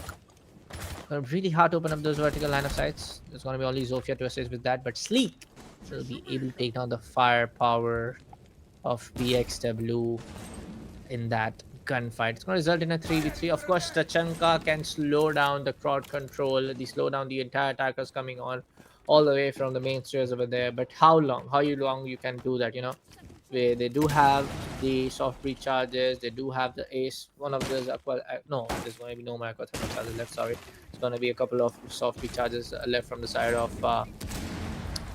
ace as well. But as they have 50 seconds left on the clock, they're going to use some drones to get more information out here. And then, slowly and steadily open up line of sights, push down, pin down the defenders, isolate these defenders in a corner, and then go for the gunfight, right? No Ooh. way. Oh my god. Sleek gonna land some nice, basically a wallbang. He only saw his feet there on the main stairs wherever the, Oh no! I think it was the mute was playing. And then Arzatek landing one of his own on the Sleek as he attempts to drop the hatch. And then Arzatek losing his life to Kid Adam. It's a rock, paper, scissors match here. 1 versus 2 for Gabe of the castle. He is in bathroom right now. Thermite on low HP and Ace on low HP on the main staircase, locking him down. He'll run away actually to presumably cover the plant because there's 15 seconds left. Ace Yes. is looking like he's going to drop the hatch, and Thermite going to start beginning the plant here. Castle's going to have to try and push up here. He might be able to get a glimpse of his shoulders if he pushes up in the right way. He'll decide to go for a Oh. wallbang here. It won't net him much, and that bomb is going to be down. Post-plant situation for the castle. Ace is going to go for a swing here onto the castle. Thermite knows where he is. Ace knows where he is. They know he's in short hallway here. Ace going to land some shots over there in his general direction. He'll peek over the counter, land some more. Castle's going to have to try and confront him head Oh. on. Ace low HP, chipped away. Ace injured. Don't- It'll be now effectively a 1 versus 1 for the low HP Castle to try and claw his way back into this and secure the bar site here for the defender team. Castle gonna go for it. He's gonna have to try and catch his Thermite out. 3 seconds left to find the Thermite. He'll find him, but the time is good just try. not there, and Kid Adam will get the frag. Yet another round for XY. A good try. Or indeed. Aku, my Aku, mistake. the first round, going into the favor of Akuga. But good Yes, try indeed yes, coming in yes. from the side of Gabe. He did use the shotgun to open and confuse just a little bit, open the possible line of sight just to cause a little bit of distraction onto the side of Aku. But in the end, of course, Thermite was able to take a very secured corner, very, blocking all of the possible line of sight. So, just be safe in that corner over there, right? Being on towards the double gate hallway connecting the blue stairs. That was a good round indeed coming in from both sides. It was a 3v3 situation. XY did try the really hard way to just not let the attackers come down to their side, but most of the attackers, the last two were getting taken care from those vertical line of sights. And now we finally see. Oh, this is the third time. Sorry, the second time we finally see the side of basement, the church and Astra room getting picked up from the side of XY. We do see again the side of Tachanka getting played up. We do see the side of Azami from the side of PXW. So again, Legion combined with Azami on the roam. You have Mute, Doc, and Tachanka to take care on the anchor play. Sweet and nice spot for the side of XY to be upon the entire defensive strategy. Right, I completely agree. Look, the attackers are all going to be on the warehouse side of the map to try and get their push over from there. Not that much hard bridge, only the Hibana. Presumably for the hatches, there are 3. There's one in bar, there's one in kitchen, and there is one in stock for the attackers to open up here. So Hibana, the hatch queen, is going to get them through this. But in other terms, they do have the buck for the soft bridge. They do have the ram for the soft bridge as well. They have the Grim for the execute. And Doc is going to lose his head, actually. Over-aggressing a little bit too early. That's 40 seconds into the round that he's lost his life. That's a pretty strong gun off the board. Normally, you want to keep him until the very end of the round. Yeah, we have seen, Trinity dropping bodies left hand and center, whether it's be in the last map, whether it's be even in this particular map, even though he got 2 kills right off the chart in the first 3 rounds, but he is a pretty good player to remain alive, one that you can rely upon in those clutch potential plays, or maybe just stopping down all of these attackers coming down all the way towards the side of objective. For now, it's going to be the side of Azami to get picked off. PXW, the firepower, maybe the entire powerhouse. Comes on the front. Ooh, baby! He gets a triple right off the chart. Legion, boy oh boy, with that SMG fire rate, he's gonna take down every one of them, and it's gonna be a very big bummer coming in for the side of Kakuoku. And this is something that you don't want to do. You don't want to give down a chance of just going down to pick one by one, just giving down a lot of time to the side of defender. But hey, it's gonna be the side of Ash to pick down one, or it's gonna be the side of Ram, sorry, to pick down double now, and it's gonna be XY to get a taste of their own medicine. And turning table around is gonna be a 1v2 situation for the side of Kuku. They can definitely take a drop down toward the side of Kitchen Hatch. Go for the plant. Don't try to go for that gunfight against the side of Mute over there. Just go for that plant on towards the side B, and then go try to just cover one of your boys over there. Combined with the Ram, he's just gonna be there on towards the church area, and of course now they're gonna go for the drop down from the hatch. Yeah, 1 versus 2, ringing out. Buck dropping the hatch. He'll go back Arsenal to try and get this bomb down, but Mute has a rotate there to meet him there. Is he going to see him? He does see him. No, he'll miss him, and the Ashes, or the Ram, rather, is going to swing long hallway and take off his head. If only he had seen the Buck around the time I saw him, he might have been able to stop the defuse and force something different to happen there. Unfortunate. Yeah. Unfortunate, but again, Aku, even though that play coming in from the side of Legion, of course there's going to be a little bit of chatter, a more sort of like the kind of chatter that you want to make, that one guy was able to take down 3 and the other last 2 were not able to take down the last 2. This is something that you need to be very careful and be very, very positive about the fact that, hey, when we have the kind of advantage, when we have the kind of strat in our hand, we just want to win that particular round. But kudos towards the side of Ram, and the other guy was playing down towards the last attack over there. He was able to analyze the whole thing and just get the round number 4 in their favor. And again, the same story that we saw in map number 1, Frankie. In the first 4 rounds, the score has been equalized 2-2. Now we might see XY winning the 5th round to make it 3-2, or maybe it's going to be Aku to rewrite the whole history to date on map number 2. Clubhouse in their own favor, in their own side, and maybe we see a decider map. Hey, but as a caster, I definitely want to see a decider. But for now, there's going to be a lot of mistakes from both sides. Aku also to make few, XY. We did saw what happened in round number 4, so they gotta be really careful when they have man advantage. They gotta be really careful when they are playing with two of the attackers, two of the defenders on towards the first row, being on as playing as a roamer part and taking those frags and wasting all the time of attackers in their side.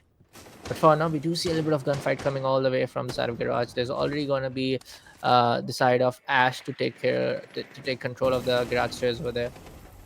But let's see.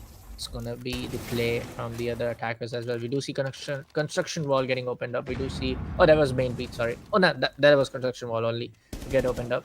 Azami in a pretty tight space right now, but it's going to be Warden also to assist him down. Let's see how much they can take. It's unfortunate the impact trick not netting anything, but Thermite is going to take some shots onto the Azami and take her life. Kid Adam getting one on the Trinity. 5 versus 4 here for the attacking team. They have not ripped down the Castle Barricade top red, so Warden is still going to be able to play here. More shots exchanging. PXY with the super shorty onto Sleek. It's going to be the Warden with the SMG-11 onto Thomas. It would be the Ram with one onto PXY. That'll make it a 3 versus 3 if that was a little too chaotic for people to handle. But that will leave a Smoke, a Mute, and a Warden on the board. None of them with long-range capabilities. All of them with a shotgun and secondary SMG. Close-range gunfights are a... what's the word I'm looking for? There's a lot of them here. We're going to have a lot of those and a lot of long-range gunfights for the attacking team here, as all of them have ACOG'd assault rifles that are really heavy hitting, so they'll keep their distance for now from the defenders. But 1 minute left. I'm liking where this is going for Aku. A lot of stuff for them to work with here. But you still gotta be aware of the toxic babes. Gabe able to take down the side of Kid Adam. That is MG play. Oh, Detri was just hiding there. What? No You drone? way. No way that happened. And there you go. It's gonna be single war with a dash, with a 1 kill. Of course, a close No potential, way. but no way. What? He doesn't No look call there? out. I mean, the guy just got dropped down. There's gonna be maybe a lack of communication, a lack of call out, how you wanna call it, but the same spot, the same guy. There you go, 3-2 into the favor of XY. This is the same story, the same entire storyline happening in for the side of XY. What happened in map number 1, which was the map of Night Haven, won by the side of XY by scoreline of side 4. This is the entire same storyline happening in for now. That is a crazy way to lose a round there, but good for XY. They'll be propelled into 3-2. Yeah. We'll go back to basement. We'll see another Tachanka play here, as it worked so well for them last time. The refined Tachanka strategy. I love to see a good Tachanka strat. I mean, I'm just thinking about that Warden play over there. Like, the first guy, I can understand that the guy didn't have any information. He just swing by. He paid the price. But the second guy, not really sure what happened over there. Maybe it's just the fact that the other guy didn't give a call out and he was just, confused whether that guy was there or not. But hey, mistakes are made. You gotta pay a price, and they did pay that for the time being. The Ducey Demons coming in. They the just Ducey Ram have to coming in. regroup. Yes, they gotta regroup. They gotta rethink. Regroup, and just chalk it up. We're on to the next round. Whatever happened, happened. Yep. Yes. Let's see. For now, there's a similar storyline pattern. When I call it storyline, in terms of that entire caster play-by-play that I want to call it, like the entire score line getting the same kind of a storyline. There's gonna be 2-2, then gonna be 3-2 in the favor of XY. In terms of that, I'm calling that entire thing as a storyline, which is happening in a similar fashion for the side of XY. Oh, Tachanka. A little bit of Okay. self-inflicted fire there. He won't actually take any damage from it, but a little bit of a misinput there for that Tachanka. Unfortunate there, but we are going to have a roam setup here out of the Mute and the Legion, similar to what we saw the round before, but we are going to have Thomas land a nice shot onto the Legion, or Mute rather. Legion is going to land his own kill onto the Ace, and he'll drop the staircase and injure the Hibana, and simultaneously Gabe is going to finish that kill while Legion is finished off by the Deimos. 3 versus 3, pretty even. 1 minute 30 halfway through here, but the kit is not in the attacker's hands right now. It's on Jacuzzi, so that's going to take even more time away from them if they haven't already expended too much. Yep, it's gonna be the side of his army to get death tracked for now. From the side of Demus, they both know each other's location for the next couple of seconds. It's gonna be the side of IQ to put down some of those proximity alarms, which is placed down from the side of defenders. But ooh, That's unlucky. that is very, very unlucky for the side of Gabe. Now it's gonna be a 2v3 now, folks. In their favorite attacker, the toxic babes are definitely gonna use all the way towards side of the kitchen hat. Not let anyone. The IQ is already in. He gets stunned, but he is able to take someone, and there you go. That is done, my friend. That's an Finally. even split. Yup, and finally we do see Aku Aku being so nice with the control, so nice with the entire map control. We see them being so nice with the entire attacking play, and that is going to result in 3-3. You love to see it. Yeah, and now side swap is gonna go out here. Aku is gonna be the defenders of the clubhouse now, and then XY is gonna have their turn to attack. So we'll see where this goes. Yeah, that is one thing. We still have to wait and watch where this thing entirely goes on. But I still feel, maybe we can expect someone from the side of Akok, a guy like Singlewar, a guy like Kid Adam to step up, take some of those early frags on in their favor for the side of Aku, especially the guy PXW. But this time around, this is going to be side Dectress on this particular map, being with 10 frags. Holy moly. That is the guy you need to keep an eye on. We did saw him playing so well with the Legion, with the SMG, with the Warden as well in the couple of rounds. So you got to take care of some of those players who are just stepping up and getting those gunfights in their favor and causing a lot of trouble for you. When I say a lot of trouble, it's the man disadvantage that you don't want to be upon in some of those early minutes of the round. Yeah, I completely agree. But we are gonna. I believe this is a basement attack. Yep, basement attack here coming out. We do have the Ace. We do have the Hibana. So plenty of hard breach here. It looks like they might even decide breach into dirt tunnel, escape tunnel here. But we'll have to wait and see. They do have Valkyrie cams on the board, so there are Valkyrie cams in the kitchen. So the attacking team is gonna have to be careful where they step, as they do have 3 C4s potentially for kills here. We do also have impact grenades to be prepped for any impact tricks to deny that hatch from Hibana or the Ace, whatever it be. But attack map control is going to look really good here as Olive Garage is taken out, and that's going to look good for an Oil Pit blue push. The Ash is now solo pushing into Secret. At the moment, we have 3 defenders getting ready for these C4 and impact as Ace slowly makes his way into kitchen. I'm sure he's weary of the Valkyrie cams, yet he won't step foot in there. He'll just throw his Selma in. But the impact trick is going to ring through. He'll be able to get 1 Selma with his impact. I believe that was the Azami. So no more impacts for the Azami. They'll pop other hatches. Ace is going to decide it isn't worth his time to try and get that hatch, and he'll go away. He'll let Hibana deal with it. Hibana is going to have to be weary of any C4s, though, because all 3 C4s are still on the board. And they are not setting foot in kitchen for that exact reason. Yep. This is something really, really good happening in for the side of Goku. They're able to waste down a lot of time for the side of attackers. And for the attackers, they need to speed up the process a little bit. They're trying to put down some gunfight coming right off from the hatch area itself, from those hatch angles, possible line of sights coming in. But for now, maybe Valk is more than ready to toss up that C4. There's nobody coming in from the main stairs, but Sleek is gonna take care of the side of PXW, who was trying to come maybe a sneak way, maybe you want to call it the stealth way from the basement lobby over there. But Thomas takes care of the side of Retrix, and that's gonna be both of the powerhouse in terms of the gunfights being in their favor. Both of the powerhouse are going to go down. 2 of their hard breaches, one with the Thatcher. This can get really bad for the side of XY. Oh, one of the attackers goes down for a drop down. He's already in the site. Do they know? Now they know. As the plan goes down, Tomas is going to take care of Trinity. Corner going to take care of the side of XT Tech, and Singlewar goes in a flawless round coming for the side of Aku.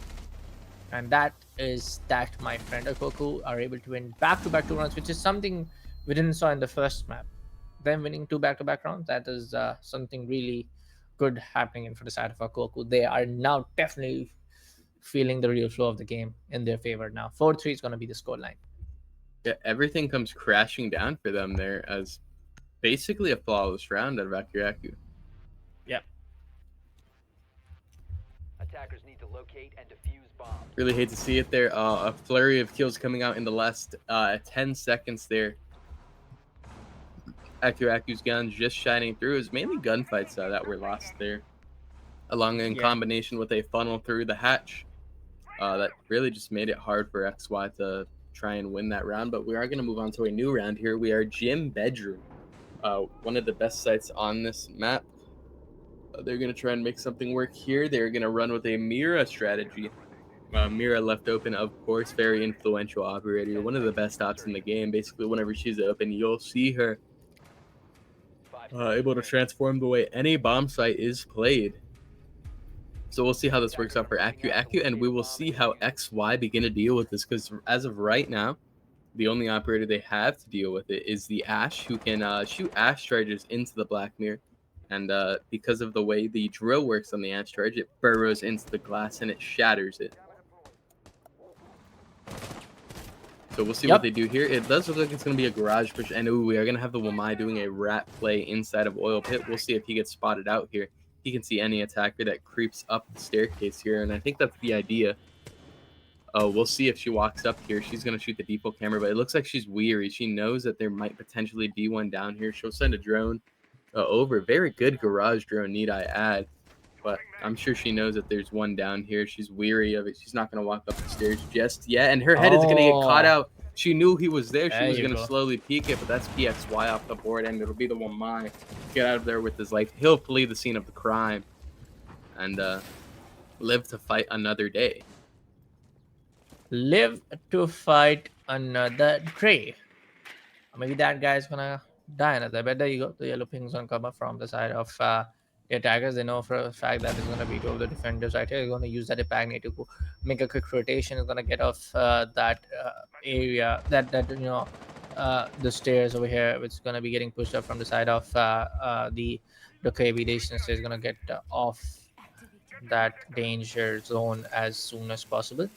But for now, we do see the side of attackers going in for those main breach wall onto the side of servers, trying to make their way, trying to take the maximum side control for the map right now. I'm going to be result in a 4v5 as we did saw the side of PXW. No. This is something bad, but Aku comes up, Kid Adam comes up with that trade and a double for the side of Mira. Now XY are in a really, really bad spot. Yeah, and it'll be the gun of Gabe on the gridlock to try and even it out, bring it back to a 2 versus 3. That makes it even more manageable for the attacking team here on XY. They do not want to go 3-5. They want to try and equalize it, make it 4-4 here. But it's still going to be Black Mirrors on the bomb site and guns facing each direction that they need to push to. They have 40 seconds to try and come up with a solution to the ongoing strategy of the defensive team, which at the moment is just sit and wait. They're going to relocate the Wamai, rather, after he does get spotted out. They'll hop on the windows here to try and dislodge him. But they're not budging, and with 20 seconds left, it's looking bleak for the attacking team here as they have to try and isolate these gunfights. Gridlock tracks going up, but they're going to get caught out by the Wamai magnets. Those aren't going to be much use for them. It's going to be the Dokkaebi to try and sprint through sight. Gridlock is going to get the immediate refrag onto Thomas, and he'll start hitting the case right here. Case halfway gone down. It looks like he might get it down, but it looks like Bandit is swiftly going to grab the Gridlock. And it'll be an easy defuse for the defensive team. Aku Aku up 3-5. Yep. We finally see the side of Aku being in that control, and I love to see this kind of play happening in from the side of Aku. They are definitely in the right spot right now. They want to be in this momentum play. They want to be in this mindset for as long as possible. We do see the timeout coming in from the side of XY, a needed one, but hey, look at the frag points. Look at the frag scores. Detrix with 11. On the other hand, you have Kid Adam to answer it back. Thomas with 8, and especially in the last matchup, it was Slinglwa and single WGA, and there was the Rot Wolves coming in to play the entire thing for the side of Aku, taking this maximum number of frags in their side. But for the side of XY, it was PXW as well. It was Arc Z Tech as well, Trinity as well. But this time around, if we even keep that entire frag scores and entire kill points aside, it is the side of Aku to be the better half for the majority of the time on their map pick, and it's good to see that. So maybe we might see uh a decider map coming in play. Right, yeah, and it does look like they're going to decide to finally go cash CC, my favorite site in the entire game. I just love the ways that it can be set up. I love Garage suicide holds, where you just send a defender down. Their whole ideology is hold this or die trying. And if you do die, you better die when there's about 20 seconds left in the round. It's just something I like to see. We'll see a Garage player. We'll see a Cash player. We'll likely see a Con player. It's just a good site. I like it. Yep. Yeah. Let's see. It's gonna be the play coming in for the next couple of rounds, which is gonna be very important for the side of XY. What kind of set play we can see, what kind of strat we can see specifically when there's gonna be the side of CCTV and the cash room. They're gonna approach from the garage. They're gonna approach from the construction area. Maybe they just want to play a little bit of the vertical play down from the side of the other the other what do you call is going to be the side of the stock room. But there was a little bit of a run out from side defenders, and the guy is just going to go back towards the map for now. What maybe it'll be this a kill nice can run out come, here. and yes, it will be. The guy's down. Impact is not going to connect. The revive can be done, but they gotta be really careful. Somebody can again come to do a run out and try to get someone again, and this is gonna be really bad. That C4 can get tossed from the stock room. That C4 can come up from the side of stock room, but nobody's coming up for right now. So yeah, that revival is done. Yeah, that's unfortunate for that ace. He'll have to play the rest of the round on 1 HP, and the attacker's wasting so much time just to try and recover him. They'll have to try and recoup that losses in terms of gaining map control efficiently, fast, and safely, but it doesn't look like they'll do either of those, as Sleek on the MPX is going to catch one of his own, but it'll be the cutoff on the repel of the Gabe Therma upside down repel. Anyone would have lost that if they were the Valkyrie. Unfortunate for him trying to save his life, but he does finish off the battle that Wamai started earlier in securing that kill onto the ace. He'll use none of his utility. Now the attackers still have little to no map control with half of the round gone. Yeah. Let's see what's gonna be the play now. It's gonna be a 4v4. But for now, we do see the side of attackers taking on the central stairs, going in all the way towards the side of the bedroom area to take control and pushing all the way from the side of the construction wall. But they gotta be really careful if somebody just comes up for the flank. But I feel like everybody's gonna be on towards the side of Stockholm. Oh, there's gonna be Mira playing on towards the first floor. So yes, he's just ready, more than ready with that C4 coming all the way from below. So let's see. It's gonna be an answer back or not.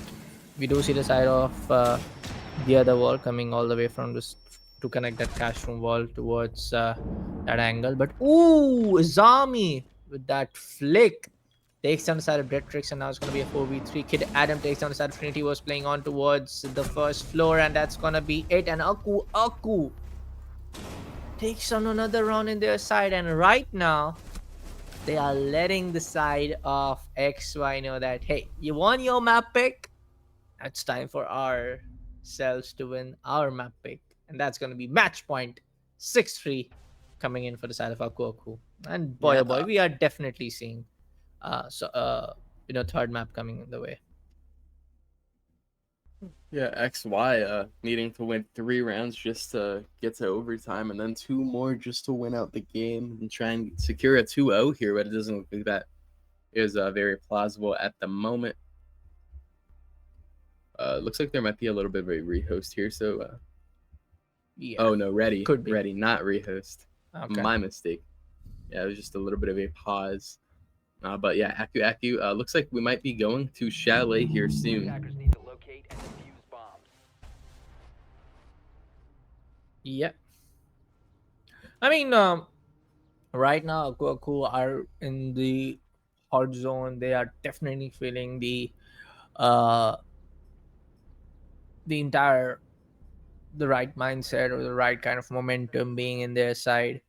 But they're also just way too good compared to what we saw XY in the last map. So, it comes down to that fact that it's their own map pick, it's their own play. They wanna they this is a some of this is one of the strongest, like the strongest 5 map seconds for remaining. the side of Akoko in this entire tournament. So be it. You wanna win this and push this Attackers need all to the way locate towards and the defuse decider a map. bomb. So that's gonna be that case, I feel, here in this particular matchup. Yeah, and it does look like the blitz is going to bring out from the attacking team here to try and claw their way back through here, putting a lot of stake into that. They must have a lot of confidence in that blitz to try and get them out of here. It is going to be Azami doing a little bit of a secret hold, but blitz looks like he's going to go head on into that Azami. He's going to bear on down 50 tons of steel, chasing down a deer right now. Flashbang ringing out. Azami going to lose her life to the Gabe. Very good clear there from the blitz. Does look like he's gonna begin to move on. He's gonna move on through bar. Looks like he's gonna assist in the roam clear. Located a bomb. But that's pretty much it for the roamers of Aku. Looking good for XY so far. Valkyrie Cam still up, so Blitz is gonna have to be wary of potential C4s because there are, as always, a lot of them. There are 3 of them on the board and still 1 impact grenade. This floor is gonna be ripped to shreds though from the Rams boogies. So there will be a lot of vertical play in the kitchen. Doesn't look like any C4 operators are close. As I say that, Valkyrie does creep up, and Mira is going to get a line of sight onto the attacker that is peeking stock hatch right now. But nothing will come of it as Buck tries to secure a kill through the vertical holes that he made earlier in the round. Yep. For now, 1 minute and 30 seconds left on the clock. We only saw one of the casualty coming up from the side of Akuaku, but for now, XY. We did saw their attacking strats being very well played in the last map. Even in this particular matchup, we saw some of the rounds being won when they were attacking only. But Singapore takes on the side of PXW, one of the major firepower, house when it comes down to winning those gunfights. Habana trying to open up the church as soon as possible. We just saw that Crone. They just want to confirm whether it's their own or maybe it's Mozzie. I'm pretty sure they know for a fact that there's going to be no Mozzie being played, so that is on Brown and they can take care of that. Might be a yellow ping and that can be a zombie, but no, it is going to be Goyo, and he takes on the side of Architect, who did had a really small control over there in that gunfight. And there you go, Aku in a 1v4. Singapore gets one. Not really sure whether he can take down the last guy, but there you go. It's gonna be the side of Deathstrix in a 1v3 now. We do see some of the players running good half, but that is actually going to be that case. And Aku takes on map number 2, and boys and girls, we are going in on to see the decider map, which is going to be the map of Shelly.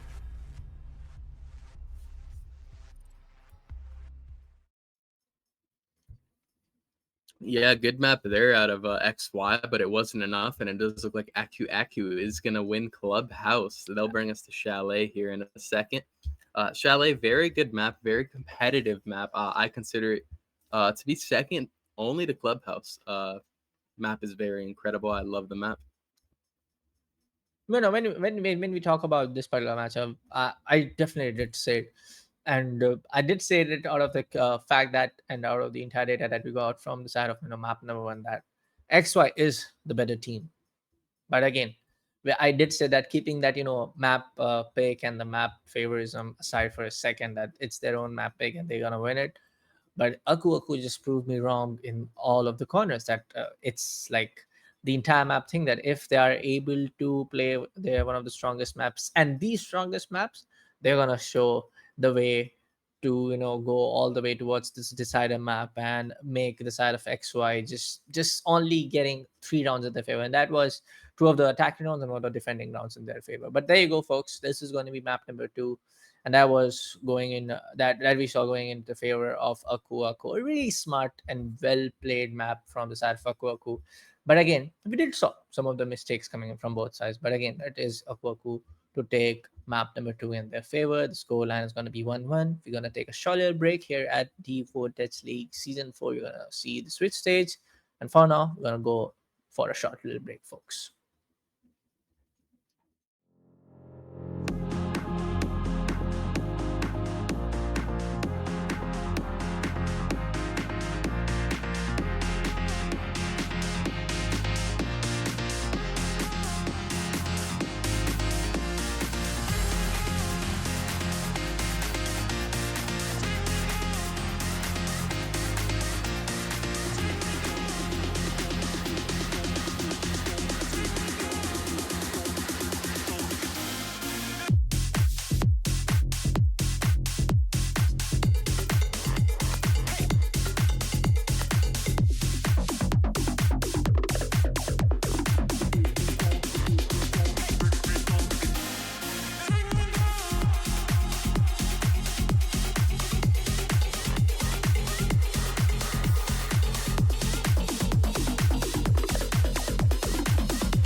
Well, folks, after two gruesome matches between the side of XY and Team Akuku, we are back again here at the Voltage League Season 4, which is going to be the switch stage happening in between the side of Project XY and Team Akuku, as I just spoke of it. But yes, we are going in to see the decider map of Shelley happening in between these two finest teams. Again, that is the classic storyline, folks. The first map was the strongest map for the XY. They won it. The second map was the strongest map for the side of Akuku. They won it for themselves. And now it is going to be the decider map. It's going to be the map of Shelley. Was going to decide who's gonna be the team, which team is gonna be the team to go on towards the next stage, towards the qualifiers, and make a name for themselves, and take also that take the bragging right to defeat their opponent team here at the Voltage League Season 4. Right, yeah, and Chalet, first ban we have here is going to be the Montang, very influential operator right now. You're going to see him banned out a ton just because he's so good right now with that new shield buff. Let you walk in anywhere, basically. Yeah. Next Only ban, getting I banned can up. expect Yeah. a Thatcher, but it is going to be a Ying. We saw Ying be pretty influential in Yeah. both of last games, so expected to see that. In terms of defense, what do you expect to see? I am expecting Kaid or maybe Fenrir again, because in this part of map, Okay. Kaid is pretty strong. We can even see Mira. We did saw in last map Kakoku was just way to go with Mira, but Azami in coming in from side of Kakoku, so it might be a target ban. I feel like this is a target ban. We did saw Azami getting used very extensively from the side of XY and their defending round, whether it's be Drexy, whether it's be the other guy who is PXW, and we did saw Azami getting picked up pretty well. And there you go, XY going for that Mira ban.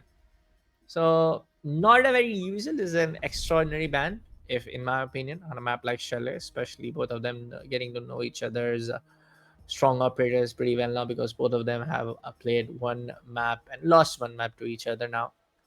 But last now we will see the first round to be defended. The side getting defended for the first 6 rounds going to be side of XY. So yes, in a map like Chalet, they do have a chance to just let the side of Akuoku play on their attacking comfortability. Let's see their strategy, what's going to be the play for the first 6 rounds. But try to also win the maximum number of rounds in their defensive sides, because I feel like Shell is definitely one of the best maps, like you told. But yes, some of these sides are pretty messed up. No, pretty one-sided for the side of for the side of defenders. Sorry, especially in a site like basement, when you are able to take care of those heartbeat charges, that's the only thing you need to take care of after the entire set of round. Right. What, Tachanka? Yeah, Okay. Tachanka again. The XY does love their Tachanka play. And speaking of Russian operators, we are going to have a Glaz on the attacking team. I blanked on the term attacking, but we're going to have that. He's going to hide behind his smoke grenades because of his thermal vision goggles, or not goggles, but optics. Same difference. They let him see through smoke. Breach going to get open relatively quickly here, as there's little to no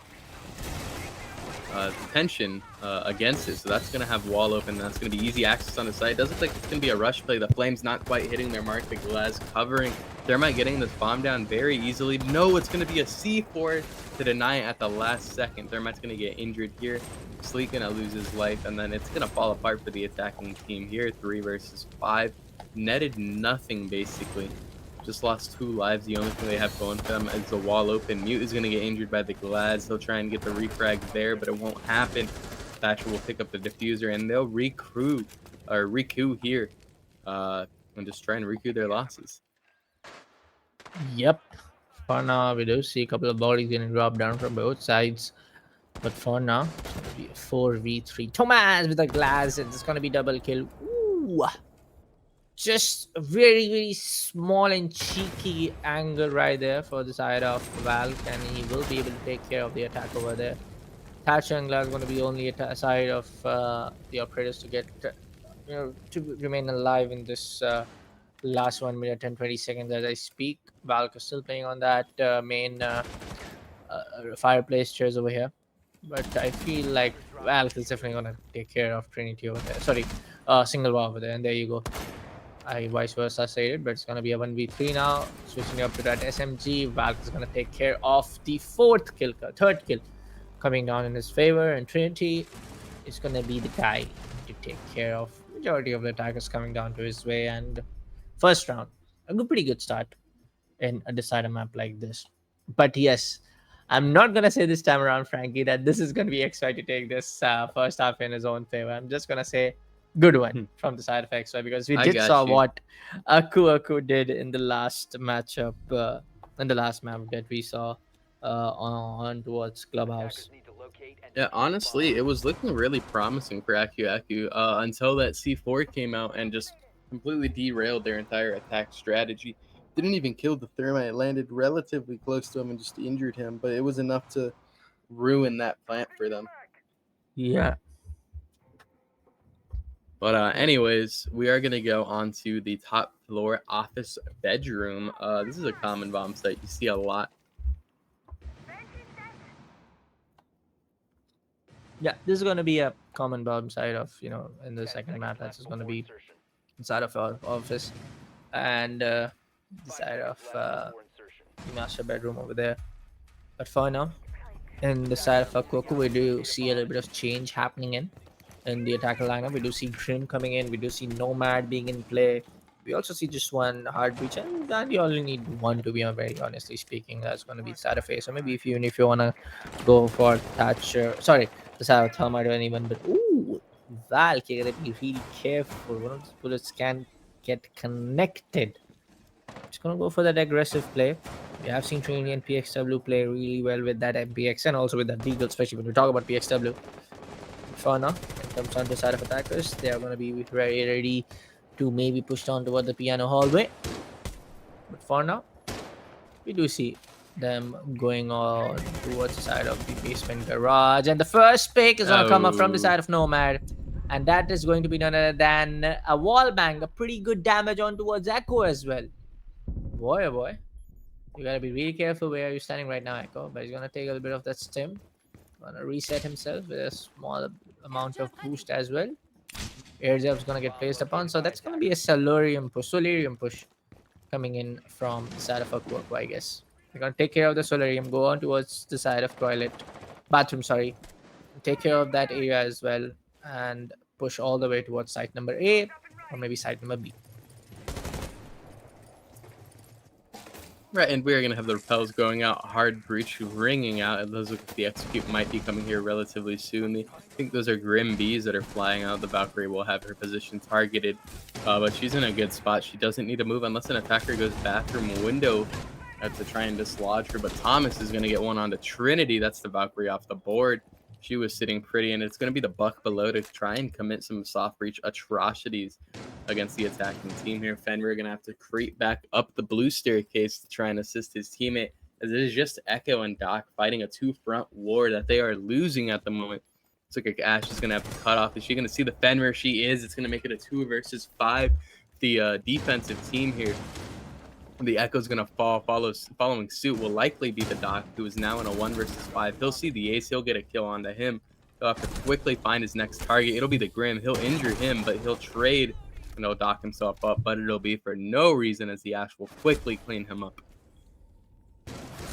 Well, let's see. There's gonna be the side of Akuaku to secure on number 2, their side, and pretty extensive round for the side of XY. They were trying really hard to not let the bodies goes down and that kind of a play, but we did saw some of those bodies go down really quick, especially that the Nomad pick going on towards the wall bang that we saw towards the side of kitchen area, and from all the way coming around from the side of the trophy where the Nomad was playing upon. Then we did saw Echo getting a lot of damage from the vertical shots as well. So Attackers have discovered the location of Akuaku a bomb. are definitely, I would say, in the right momentum play. They're definitely in the right spot right now. So I feel like this might be that match they can turn around to, just win the majority of the rounds and just turn around and make it a 2-1 in their favor, winning out this entire BO3. Or maybe I'm saying it too early, and maybe we can see an overtime going on the side of map.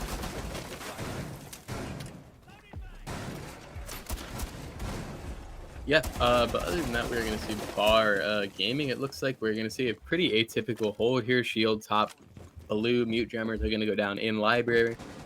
Maybe one or two defenders upstairs. Not maybe, certainly one or two defenders upstairs, but kind of odd is going to see a defender in basement, especially the Frost. That's not normally when you see roaming.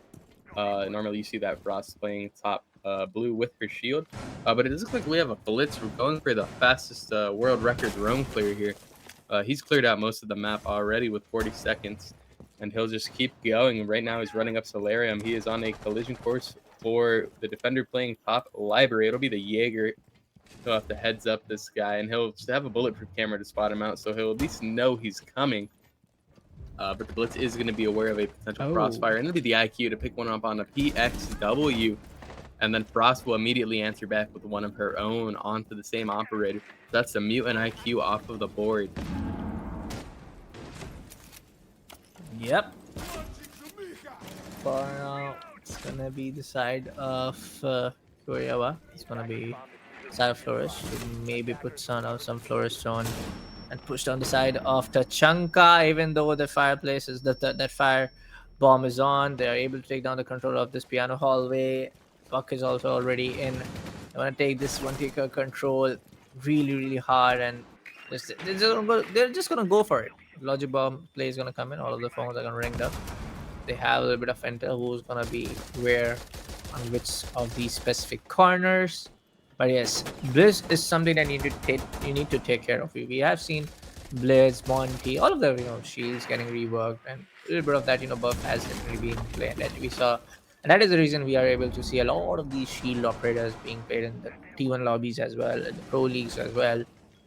But for now, 55 seconds left on the clock. Tachanka can be really helpful to stop down the attackers coming all the way from the hatch, and that is going to be just this particular angle on towards the bar, on towards the gaming room. Sorry. So Tachanka needs to be careful. It's just better of the fact that he remains alive till towards the end of the timer.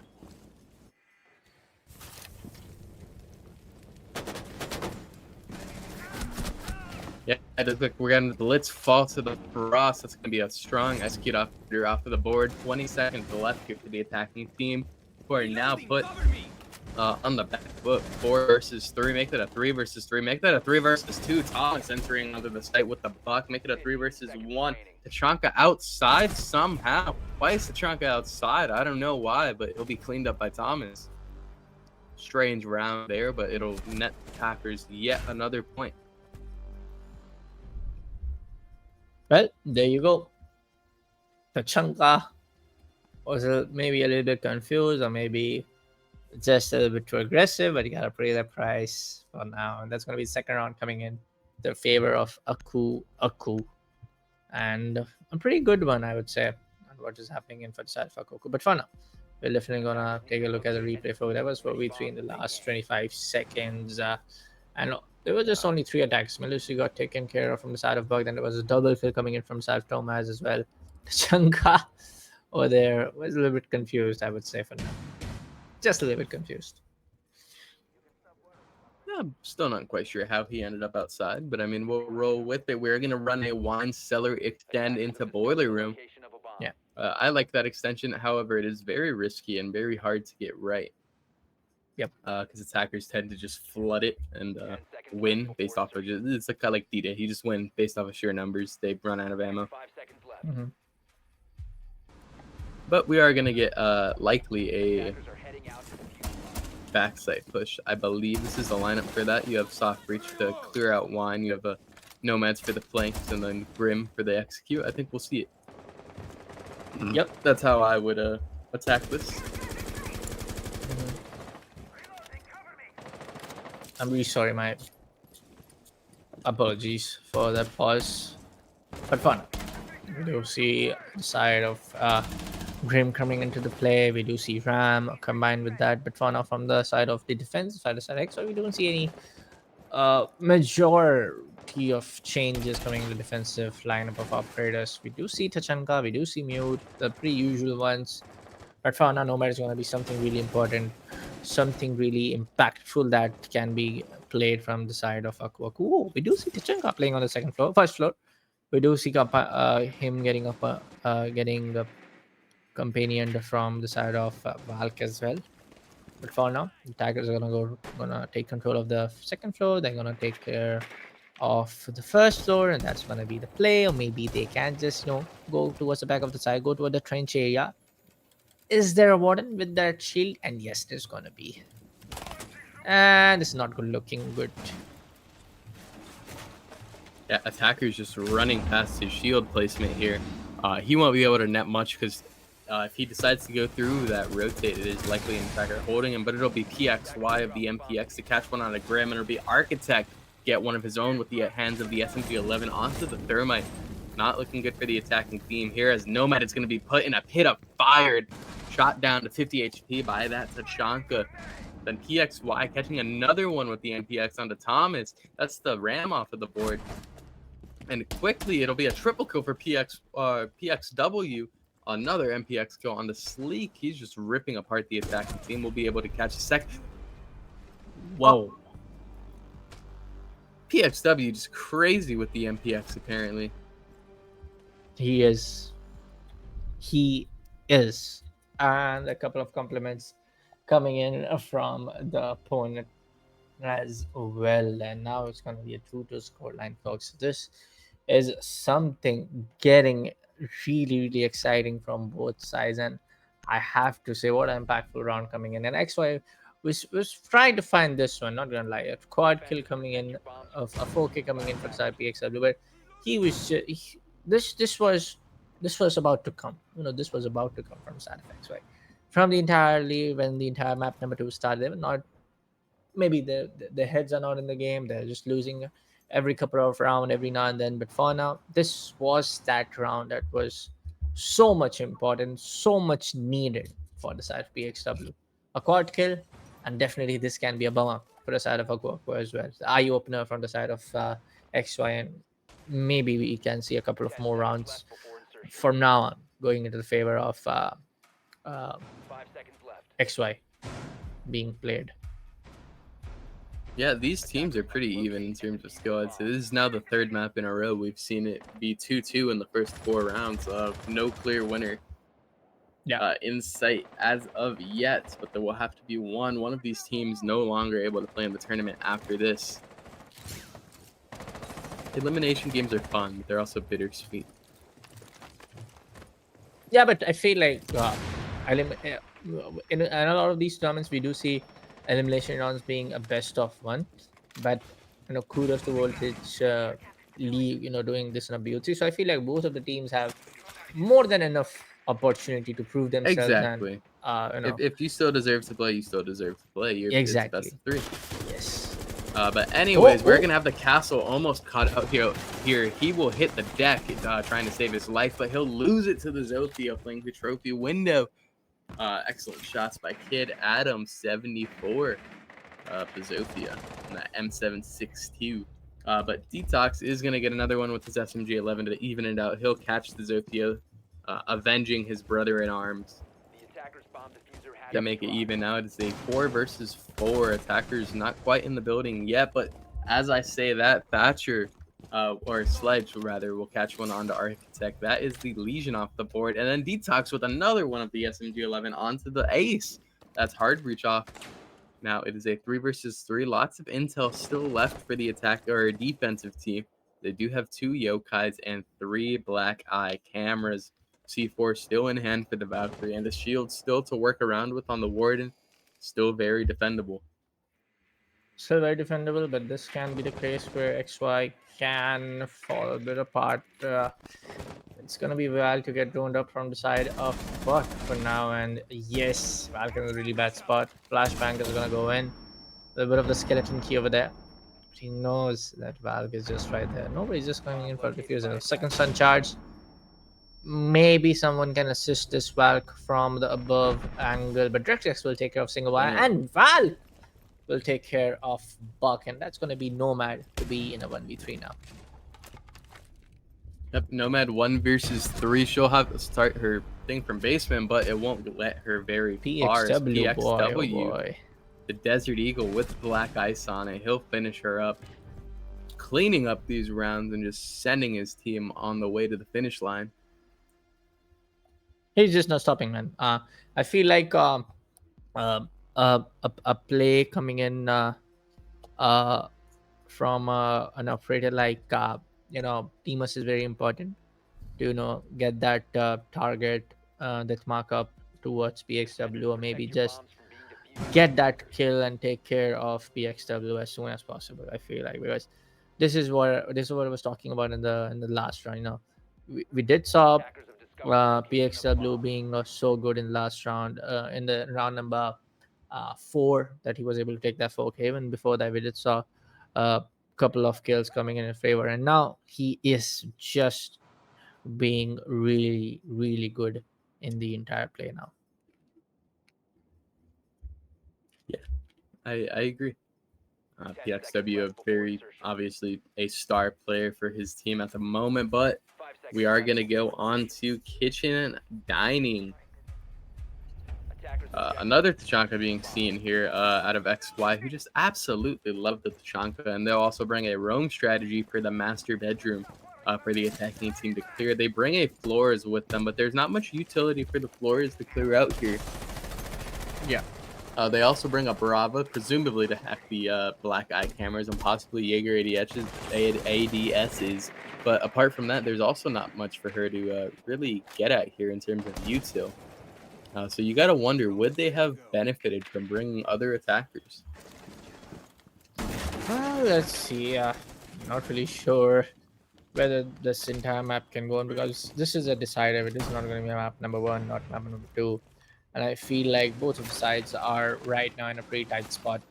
Both of the sides are trying their really hard to win the rounds in their favor, and both of the sides are trying something not which you really see in a way that you see double of these defenders playing on Solarium stairs, double of these defenders going in for the roam.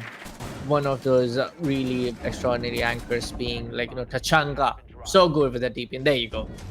That's going to be first kill of the chart for now, folks. Kid Adam 74 going down. No more thermite charges right now. No more exothermic charges. That is going to be also career getting denied. Diffuser career getting denied. For now, we do see a really, really strong hold towards the west corner of the map from the side of defender. That is going to be XY. And this can be the pop-off. Not sure, but that's going to be a pop-off coming in from the side of Jaeger onto a single war.tc. Yeah, it'll be a rock and a hard place for the attacking team here unless they can catch out some defenders here, and Bravo will be the spearhead for that comeback to begin, as they will potentially catch even more defenders here, but all of them just one bullet away from death in a 4 versus 3. It's becoming likely improbable, but Bravo will catch one on Tachanka, who is none the wiser, but she'll get immediately refragged by Architect. Now a 3 versus 2, Thatcher 1 HP, he'll try and spearhead his way on the site, along with the Buck, who will catch a mean C4. It'll be the Thatcher in a 1 versus 3. He'll know that one is top mezzanine, but he'll lose his life to him regardless. There you go. A pretty good round from the side of XY. Now, guess who's back on the entire play? And I was just waiting for the side of XY. And they are right now in the right kind of mindset. They are right now being that team to show the fact that, hey, you want to play. You want to take down the map control. You want to be the team to just defeat us. We are just not going to let you so easily take the entire thing towards your side. And let me remind you, folks, this is the decider game. This is not the map number 1. This is not the map number 2. Both of the sides have on one map each. So whoever gets on to match point on towards the first team to get a match point, definitely going to have that advantage. But if not, if Aquacos are able to make it to 4-4, then I'm pretty sure we are able to see a overtime match play coming in from these two fine teams here at the decider map, of course. 10 seconds left before insertion. Right, exactly. And I feel like we really need to start making these defenses count. if they want a chance at staying in this, because you don't want to be going down 5-2, 6-2, because then the comeback is just even harder to attempt to pull off. Yeah, definitely. Let's see. I feel like both of the teams are playing in really well now. We did saw Coco also being that supreme team for the first couple of rounds, and they were able to, even in the last, but they were able to be on the leading side for the after a really, really long time against that we saw from the side of XY. But for now, we do see the side of Solarium getting pushed up from the Pride of Trophy getting pushed up from the side of XY. We do see the side of Fenrir. We do see the side of Cupcon. We do see a side of Melusi. A lot of trap operators being in play from the side of Aku Aku. Oh my god. Triple Cupcon setup. Booby trap setup on the same door. Not sure what he was trying to do. But all of those booby trap will be destroyed from the side of Ash. And only 2 Cupcon charges more to be taken care of. Yeah, they're gonna have to be weary of their step here because those Capcan traps will brick you if you're not careful. And speaking of operators getting bricked, it's trades coming out on the main floor as PXW will catch one with the DMR onto Architect. And then Architect, I believe he caught one on the Sleek. I'm not quite sure, but Sleek lost his life earlier in the round. It was just not seen by either one of us. But the attacking team is going to set up shop in office with Osa shields. They're going to breach the wall and give lines of sight onto Blue Staircase to try and whittle away at this Bar Gaming attack. Yep. Far now is going to be really crucial for the Assassin. Oh, he takes on the side of Gabe. Now it's going to be a 3v4 now, folks. Koku are really in control of the entire thing, but as I say, it's going to be the side of the side of none other than Trinity playing with that Osa shield, take care of one of the more defenders, and that's going to be the side of Fenrir. Oh, sorry, single war over there.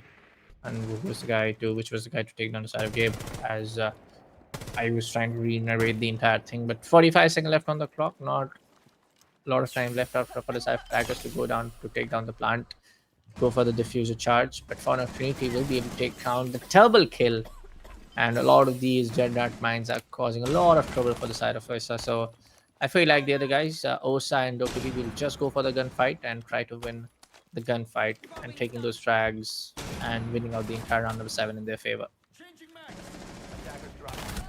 Oh no.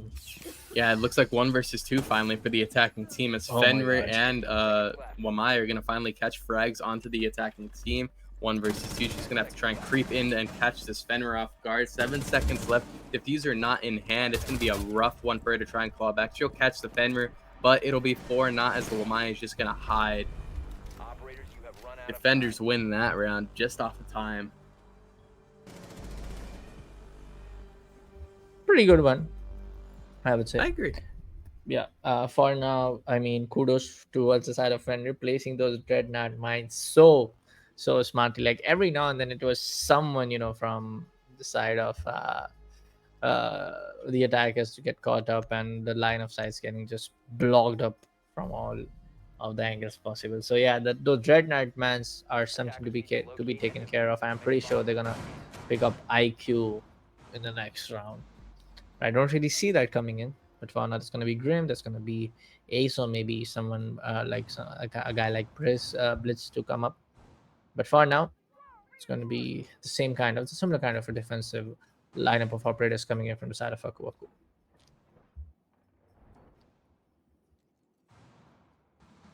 Right, and we are going to have a Capitao finally on the attacking team. I love Capitao. I think he is one of the best execute attackers right now.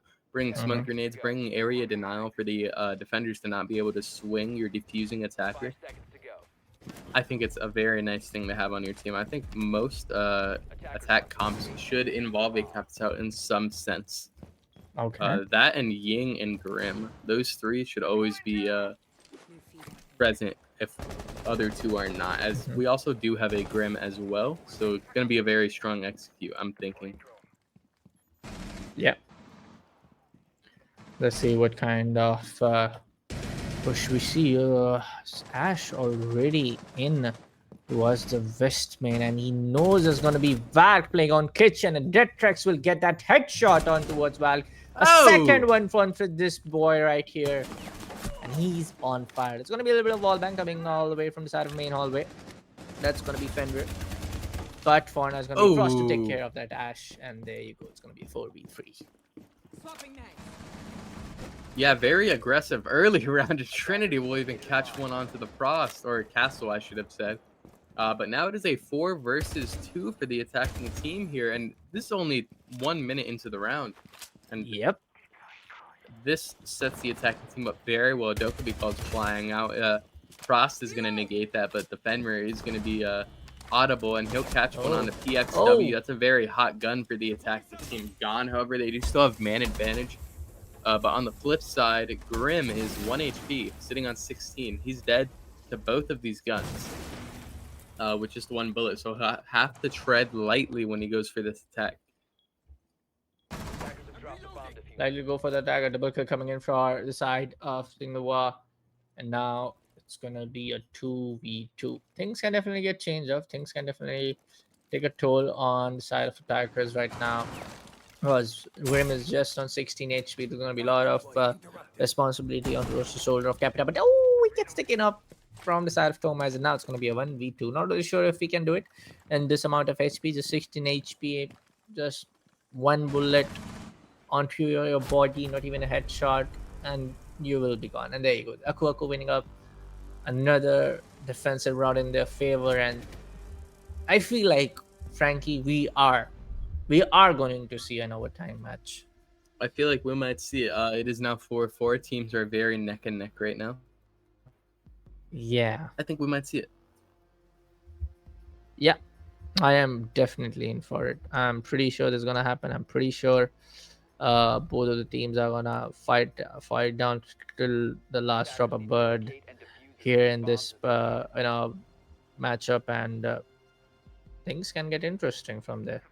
Because in overtime things can go really wild from both sides. Things can be really easy for one of the teams. The exhaustion is gonna really hit also. Something that is very, very crucial in a best of 3, or even when you see a map of a best of 5. But here in the case, there's gonna be best of 3. So 4-4 is gonna be the scoreline, folks. Just 2 more rounds, 3 more rounds for 3 more winning rounds for any of the sides. We will see them going on to the next stage and win the Swift stage against their team. But there's 2 more to see the map point in any going in towards any of these teams now. Right, and in the meanwhile, we'll just have to wait and see. Yep. Yeah, so we are gonna have a Dokkaebi and a Ram. Those execute operators I was talking about, Ying, who was obviously banned out, but Grim and Capta are gonna be non-existent here. It is solely gonna be the Osa and Dokkaebi to try and get their foot in the door of this bomb site. Osa actually gonna set up her Talon 8 shields, or at least one of them, on the front door to try and get this Ram in and commit some soft breach war crimes above on this site. Just tear up that floor in record speed, which is what Ram specializes in. Yep. It'll be a slower round than what we've seen in the past 2 rounds. Yes. There's been no death here early on just yet. That could change relatively soon here as Ash is changing some shots with what is presumably a ghost. Nope, it's Fenrir on the west main staircase. He'll fall back with his life, though. Take it back. He'll just play around this until he needs to get pushed out, as he has no pressure on him whatsoever right now. There are drones flying out, but they're not pressure. And it will be the Melusi to lose her life. Thomas, I'm not sure if that's the correct play there to swing that with your shotgun out. But it'll be PXW to lose his life, immediately get retraded by the Fenrir. Oh no! Oh no! Earlier. And another immediate refrag by Trinity of the Osa. He'll try and Boyle will try and reclaim Osa's life, but it will be for naught. It'll be across the map. It would be Mute catching one onto Architect, who is the Ram. It is now a 3 versus 3 for the attackers. Ash, Osa, and Thermite still on the board, so still able to make plays work. It still have both Brimstone charges in the hands of the Thermite, and they're going to have to try and make this work on a backside push. Long angle getting opened up. It'll actually get frozen by the Tubarão. That'll deny them about 12 seconds. And Tubarão's got 2 more of these. He can basically deny this breach until the end of the round if he plays his cards right. Yep, he needs a little bit of crossfire angle getting watched up from the side of the blue stairs over there. Because all of those attackers are going to come up from the backside, only the backside of this particular round only. Oh, good headshot coming in from Tiburao. Gabe goes down. 2v3 scenario now. This is looking good for the side of Akuaku.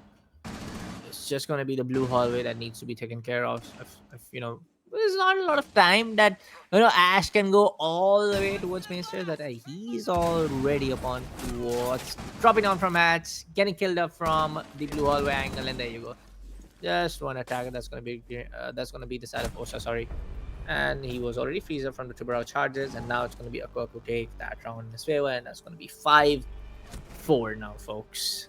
And slowly and steadily, this is looking like XY. Sometimes we feel like XY, sometimes we feel Akuaku.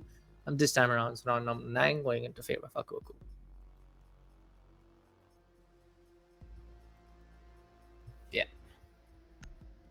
Yeah, Aku getting closer and closer to match point. They just need one more round to get there, and then they need 2 to just close it out.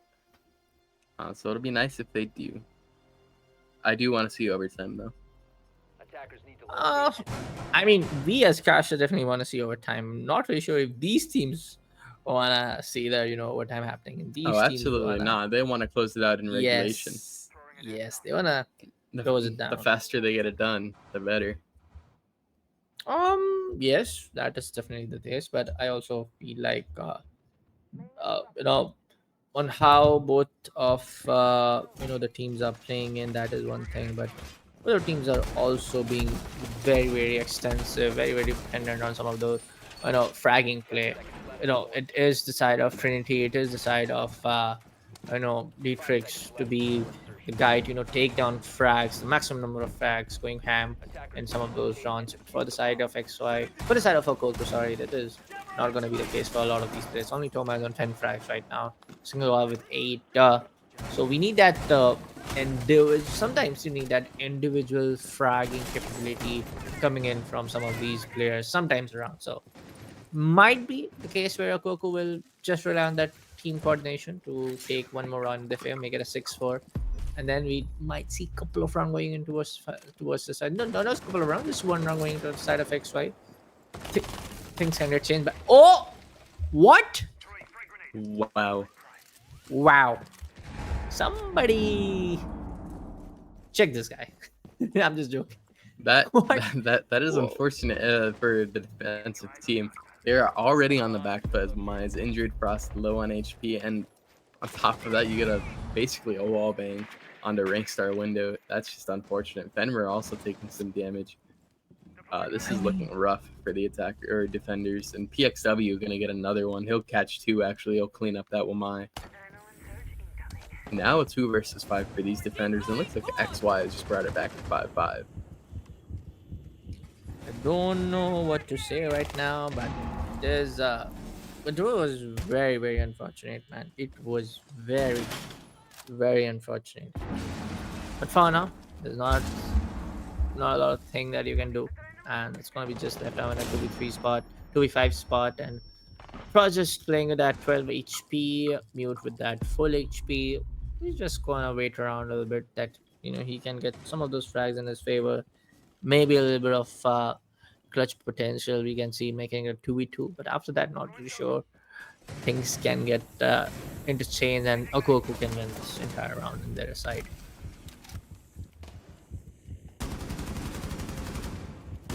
Yep, and it'll be the LMG to mow down the Mute, and he'll finish up the last kill as well. Flawless round out of XY, not dropping a single body.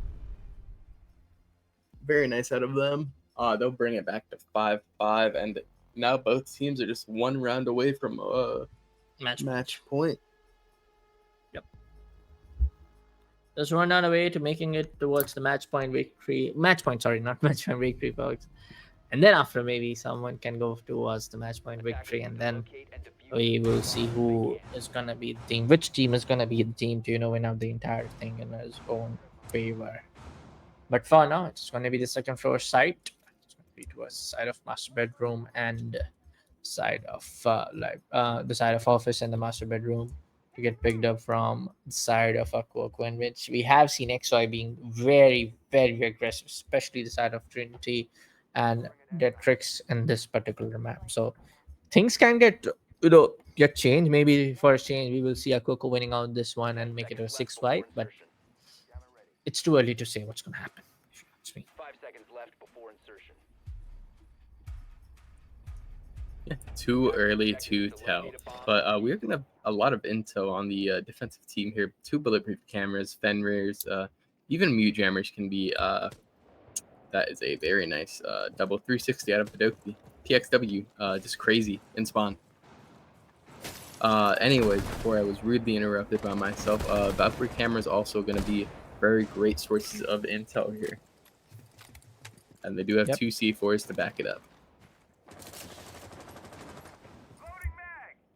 Let's see, folks. Let's see what's going to happen now. Somebody's trying to open up the castle wall. Just lucky. He was just lucky. You do see the side of Zero playing with that assault rifle over there.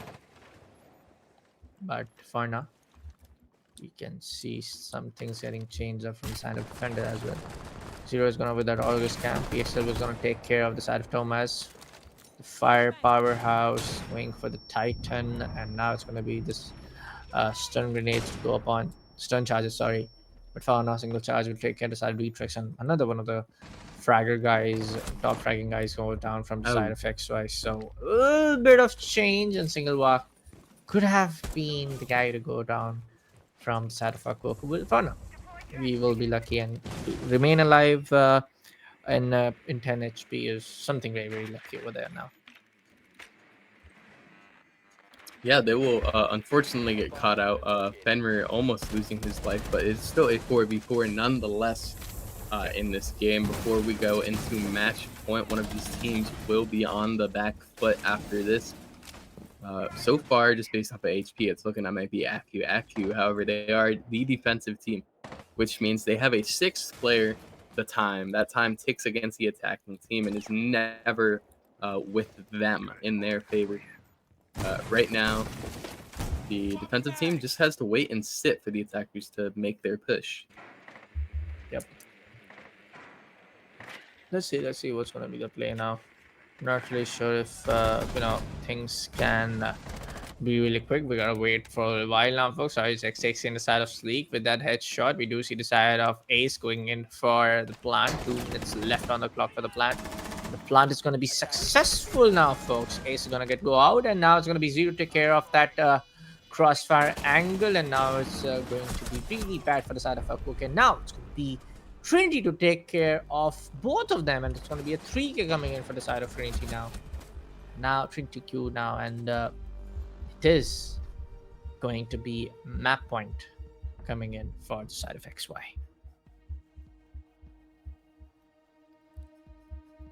Yeah, and it will be Aku on the back foot here. They are 6-5. They need to win 1 round just to bring it to overtime. It does look like they're going to take their tactical timeout here. What were you going to say? I'm sorry. Yeah, timeout. Yeah, a timeout getting requested a couple of seconds to be there for the side of Akoku. Take a breather, quickly realize what's going wrong, because Akoku has been the team from map number 2 to be the impactful team, to be the team who is there to write the bounce back story and the comeback story for now. But things can definitely take a change from here on now, folks. At XY is right now on match point, and they can win out the entire thing, because the third map can go on towards their side from now.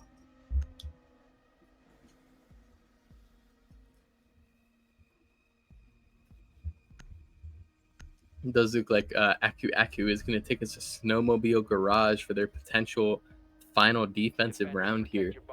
Putting a lot of stake into it. They're going to bring a lineup of a Oryx, a Goyo, a Fenrir, a Mute, and a Valkyrie. Lots of intel here. And then roam presence in the Goyo and the Oryx. Oryx, lots of hatches on this map, so he'll be able to deceive the attacking team.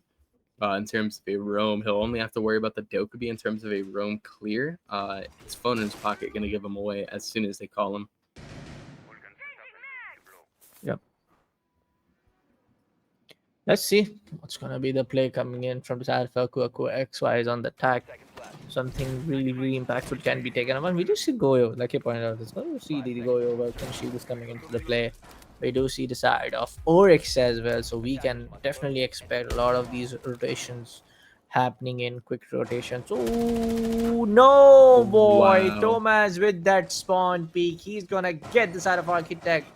A blowback, which you didn't expect it to happen from the side of Akuaku, but that did happen, and there you go.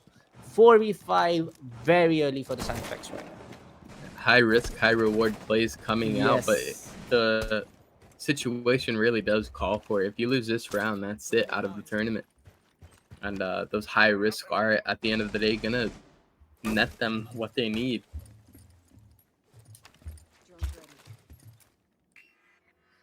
Well, let's see, folks. We are, still, not really sure that, if any of these plays can actually change a lot of things for both sides. Hard breach coming in for the side of Ash. He's going in towards Solid himself. He gets spot drop with the default cam. He's going to take care of that.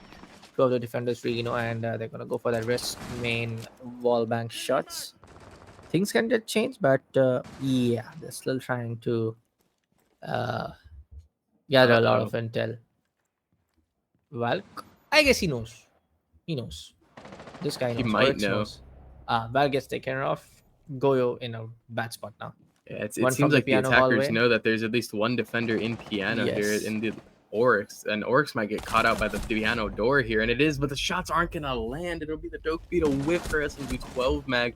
She'll come back for the race wing and clean him up. That is 4-3 for XY after a spawn peak. That's just unfortunate for them. They are now on the back foot here, and they were already on the back foot, even though they had a man advantage. Yep. Yeah, even after having the man advantage, this is something really unfortunate for now that we are not able to win those kind of fights. But a pretty good drone work coming in, if you ask me. Pretty good approach happening in from both sides, especially from the side effects. 45 seconds left on the clock. This might be the match point that can end this BO3, or maybe I'm saying things too early. I'm just gonna wait for a little bit now, folks. I don't think you are saying things too early. It's a 4 versus 2 for these last two defenders. The Mute and a Fenrir. They're Still. gonna have to pull a rabbit out of a hat to try and make this work. It's a 1 versus 2 essentially. That both of them have to win to try and get this. Attacker's gonna go through. The Fenrir is gonna be working with them. Defender gonna swing out and kill the diffuser. Mainstairs guy is gonna be put down. Effectively a 2 versus 2 right now. Mute is gonna lose his life to the ace. Fenrir in a 1 versus 2. 10 seconds left. Diffuser going down. He has to win this gunfight. He's actually going to kill the diffuser. He might win the round just off of that. And no, wait, No way. the defenders actually win that. We're going to Like OT. I said, maybe I'm saying things too early. Like I said to you, bro. I know for a fact that I was a superior man advantage getting laid down, but still, I'm not gonna underestimate this Alpha Goku for now. 6-6 scoreline, folks. We are going in towards overtime on the decider map between these two fine teams. XY facing Alpha Goku. But it's a 7-4 victory. Not a one-sided victory, but still a strong victory coming in from the side of XY on how they were able to win out the entire thing. Akuaku 7-3, the same. They just went for the same treatment, the same medicine for the side of XY to get them a little bit of taste that, hey, you want to play on our strongest map? We're going to show you how. We're going to actually play on our own map pick. And 7-3 victory coming into favor of Aku. On this decider, both of the teams are fighting till the end, and things are going to only get interesting from here on. Yep, only 3, potentially 2 rounds left, but on paper there could be 3 more rounds for this series. That's it. Today we will say goodbye to XY or Aku. Yeah. Let's see which team is gonna be eliminated. But what? Same thing happening again. It's gonna be someone from the side of Akuaku to take down that early frag, but PXW with that fire back on. Korea takes down the second, make it a 3v4 now, folks. Gabe not Boy, oh happy boy. about that, throwing some profanity or censored profanity into the all chat there. This is now a 4 versus 3 for his team. This is 2 minutes and 20 seconds in, and Dokubi almost loses her life as well. It's now a 4 versus 2 essentially. So Dokubi is almost 1 HP, 6 HP, and not too far off. Yep. Not too far off. 2 minutes left on the clock. A lot of action happening in the first 45 seconds, folks. And you did saw right here in Voltage League Season 4, last map of Chalet between these two folks. And that is already going in overtime now. 6 HP for the side of Dokkaebi. Still one more logic bomb left. And he knows for a fact that is going to be really, really important. There's going to be someone going in for a run out. Not really sure who was it exactly. But for now, we'll see two of those defenders playing on towards the side of first one. One of the Azami, not Azami, sorry, that is going to be the side of Warden to be playing on towards the library room over there. Ooh, PXW landing a nice headshot onto the Wham or Warden, as you were saying, who was playing inside of library. 1 HP is not stopping PXW. He's still a hot gun. You can't single him out. 16 and 8 here, or 16 and 7, I believe. You love to see it. Well, mine's actually going to get chased here, and XY is just getting a flurry of kills. Now Malusi's in a 1 versus 3 bomb going down. Dokkaebi call ringing out. She'll have to try and attempt to get this down, and it's going to be Trinity to shut her down. Boy, no boy. Another match point coming in for another time. Match point is going to be come up from the side of XY, and things can get really interesting. Now, last time, which we saw, not overtime match point, sorry, but last time we saw being them on a match point, it was a 4v2, and then it was all over the place that Aku won that last round and make it a 6-6. But this was a pretty quick one from both sides, not gonna lie. The first few frags being an advantage of Aku, then were PXL will swing by with that Dokkaebi, and then there was someone from the side of Aku to take down the side of Dextrix. Gabe, sorry, was pretty interesting. But now it's going to be a 7-6. We do see the side of basement side getting chose up from the side of XY. Let's see how they will be able to shut down, or maybe we are going to see one more round, towards the last overtime match point. Yeah, and for the potential final bomb set, we are going to go down into the basement here of Chalet, into Wine and Snowmobile Garage. 10 seconds remaining. Final defensive lineup potentially could be a Warden, Valkyrie, Jaeger, Mute, and a Tachanka. They're going to set up so many feet pulls on a dining wall to oppress the attacking team when they do attempt to push up. It'll be unfortunate for them if they do walk into there and it's a triple crossfire. Yeah. Let's see. That's going to be the play now, folks. Not really sure that things can be really, really impactful for the side of Aku. But for now, we do see a really interesting lineup of attackers. We got Flores combined with Krim. We got Ram with Thermite. So they can, both of these, Thermite combined with, Thatcher, they can go for the main wall breach. And then all of the other 3 attackers can go for the backside approach. So yes, defenders will have to be very careful from where the entire thing can be played upon. Tachanka can definitely be the team player to take care of the entire backside, but there's going to be someone to take care of the blue hallway. There's going to be someone that sneaky attacker to come up from the blue stairs to take down the entire control. Let's see. Let's see, indeed. And it's going to be Thomas to pick up PXW and make him lose his life here.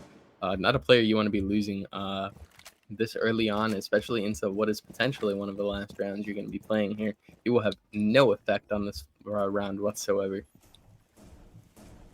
Let's see, folks. Let's see. 4v5 right now. 1 minute and 5 seconds left on the clock.